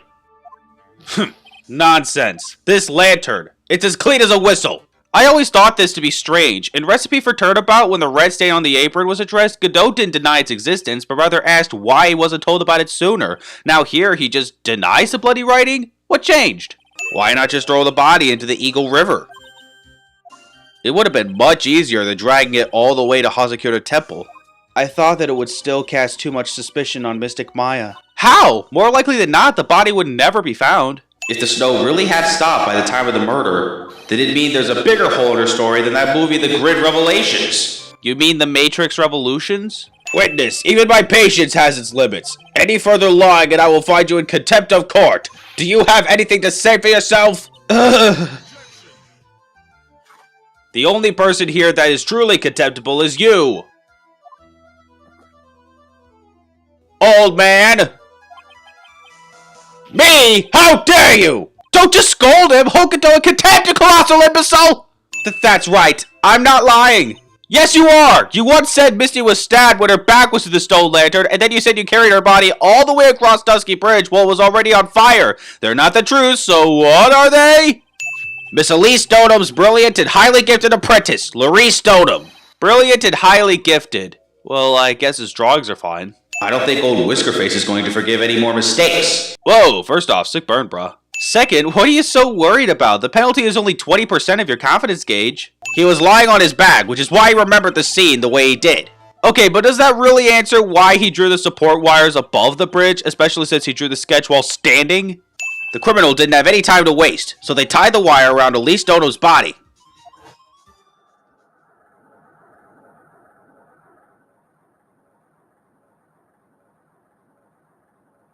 What are the odds of that happening? At it again with endangering your own health.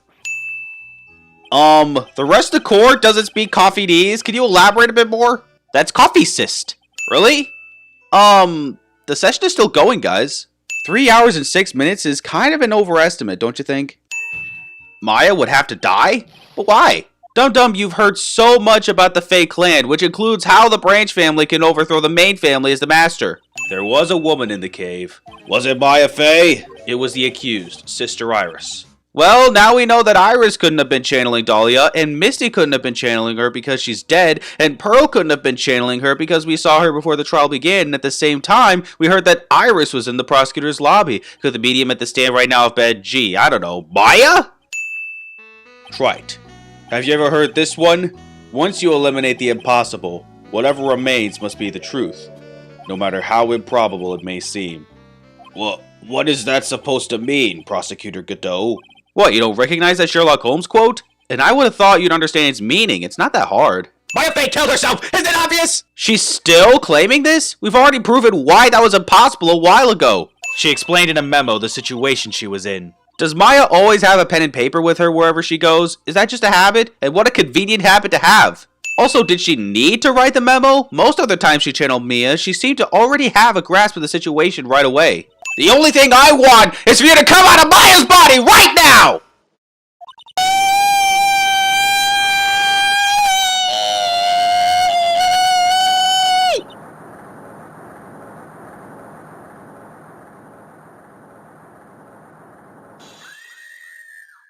Whoa, never thought I'd witness an exorcism so freaking awesome. It seems that Misty Faye wasn't the only victim of this crime. Maya Faye, as well as the young Pearl Faye, were also victims of this wicked and selfish plan. In an early development, Pearl Faye would have literally been a victim, along with all the rest of the Faye clan except for Maya. This sin is not for the fact they decided not to go ahead with that, thank goodness. It's more that they even came up with the idea. Unless someone else is found guilty, the accused is still on trial. We can't let her walk until there is evidence that proves her innocence. But that evidence has already been presented in full. Declare her not guilty, end this trial, and investigate further. It's always the same with you. You somehow manage to just squeak by without even a faint understanding of the case. Some beautiful woman always seems to come dashing in at the last minute to save you. Not always. In Recipe for Turnabout, it was some man with a goatee. Dahlia was always so smart, so strong. She never complained about a thing. Does Iris really believe that? You have no idea how unnerving it is to see Maya behind the witness stand, aside from the zoom-out view after getting a not guilty. That is the state of the witness's mind right now. A cup of cafe au lait. Cafe au lait? Is that even legal? Why not? It's just coffee with hot milk added. Maya, you did see who the killer was in the dark. And now you're trying to cover for him. Cover? For the man that killed her mother? What Godot did save Maya's life. Fine, whatever. But he still killed Maya's mother. I don't care how grateful you are to be alive, just say it! Those lights look a little different than the lights we saw in Recipe for Turnabout. Since the person did all that work alone, I just assumed it was a man. That's sexist. That's the reason why I don't drink red tea. Somehow I doubt he drinks any tea. So I decided to carry out an investigation in my own way. Godot style. I'm the same way. I like to hand down verdicts in my own way, judge style. Maybe I should ask some questions, Phoenix style. And it's my duty to give this a sin, Sammy style. Misty Faye, naturally, clad in her stunning Japanese garb surrounded by the hue and aroma of Western tastes. For the first time in Ace Attorney history, you already have the evidence to present, but you need information by pressing another statement that doesn't add new statements to the testimony or update the court record before you can present it. Morgan Faye authored the plan for her daughter's future, and these instructions were hidden somewhere in Faye Manor for a year. However, by the time Little Pearls found these instructions, they had already been unsealed. Which means Godot had already stuck a peek at the instructions before Pearl got there. With that being the case, why did he still let Pearl find the instructions? This whole mess could have been avoided if Godot just took the instructions with him. It's not like Morgan could do anything about that now. No official reports ever actually called it a murder. I was just in a deep, deep coma. Diego Armando must have been quite resilient if he survived the poison. After all, Dahlia also had a poison that killed Terry Falls, and she planned to use a poison just like it to kill Phoenix. Maybe this particular poison wasn't as strong as those? You were the only one who was there to protect her, but you let her die. It was all your fault. I promise I'm not going to ask a second time where Godot got that idea from. What I'm asking now is a new question. Why does Godot still believe this? He saw Mia with his own eyes in the Stolen Turnabout. Not just that, she was helping Phoenix. If Mia's death really was on Phoenix, why the heck would she be helping Phoenix while being channeled? Did he ever think about that? I heard the whole thing from my sister in the medical office. That's why I have to protect Mr. Godot. So you admit it, Godot is the killer and you knew it this whole time. Dahlia Hawthorne struck back at the killer with this, and she managed to wound him as well. Just because he let out a scream doesn't mean that he was wounded. Then what other explanation is there for the scream, dude? Well, if I really were the killer, I could have washed the blade off and then planted another person's blood on it. It can't be! In any case, there's one thing I can guarantee, Wright. That blood, it doesn't belong to me. Then surely you would be opposed to entertaining my test? Well then, maybe the killer took off his clothes before he committed the murder. That way he wouldn't get any blood on them. Is he seriously suggesting the murderer fought Dahlia while naked in the freezing cold? I'm going to bring your magnificent vengeance to fruition, just as you want it. Whoa, now all of a sudden we get a new version of the original Pursuit theme from the first game. And it doesn't even sound as good. What was that just now? Ooh, fancy. We get to see what Godot's thinking.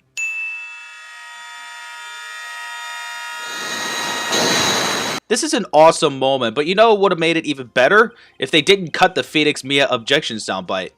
The truth is, the only person I could never find it in my heart to forgive was me. And you decided instead to let it out on Phoenix. You coward. Your wound, it's bleeding. Ha!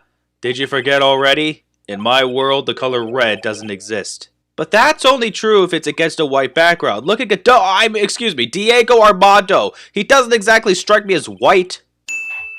Very well. On the charge of murder, I hereby find the defendant.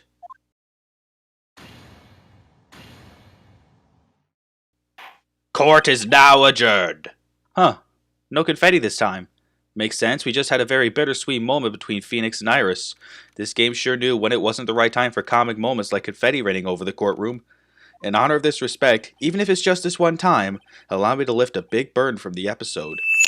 I'm sure we'll meet again, someday, Phoenix. It just won't be in these games. Yes, he laid in bed shivering from his fever with Iris's hood pulled over his head. Oh, ouch! Talk about embarrassing, Nick. You definitely need more training. You're the future master of the Kurian channeling technique, and you're just gonna forget that only women have spiritual power? Pearls. Where could she have gone? And why didn't Phoenix see her after she was done channeling Mia not even that long ago? You said a first-class French restaurant. You don't mean... Très bien. Where else? Why très bien? Even you hate the food there, not to mention it's expensive as all heck. You're one of us, Nick. Next time you could train right alongside us. Only the women have spiritual power, you amnesiac! So it's true. Mr. Nick really is Mystic Maya's knight in shining armor. He went through with the special course all the way to the end. And he survived? Just because he survived falling through the bridge into an icy cold river? That doesn't mean he should have tried. Maggie bought me a brand new coat as a present, pal. I feel 10 years younger. I'll never take it off. Gumshoe, I think the Ace Attorney investigation series are peeking their heads around the corner right this second. We are dedicated to stopping the evil plans of all the criminals in the city. Our motto is, cut it out, please! Pretty cute, huh? Well, we also sell plans to the criminals as kind of a side business. So do you support criminal activity or not? Pick a lane! I wanted to show my appreciation to Mr. Wright for exterminating Don Tigre. So I sent him $500,000 and the tea set. A special thick tea. One I mixed with my own two hands. First off, you lent him money? Shouldn't that just be a reward for Tigre's arrest and not a loan if she were really thankful? Second, I'm not sure I like the undertone of how she talked about mixing her tea. It's probably nothing but ugh. But my grandkids had a birthday party for me the other day. Talk about embarrassing. 69 years old and I cried like a baby with a dirty diaper. That's probably why his grandkids threw the party for him. The fact that he was turning 69, dudes! Objection! Whoa, now all of a sudden we're getting credits for the voice actors that were only heard through interjection bubbles? The first two games never did this.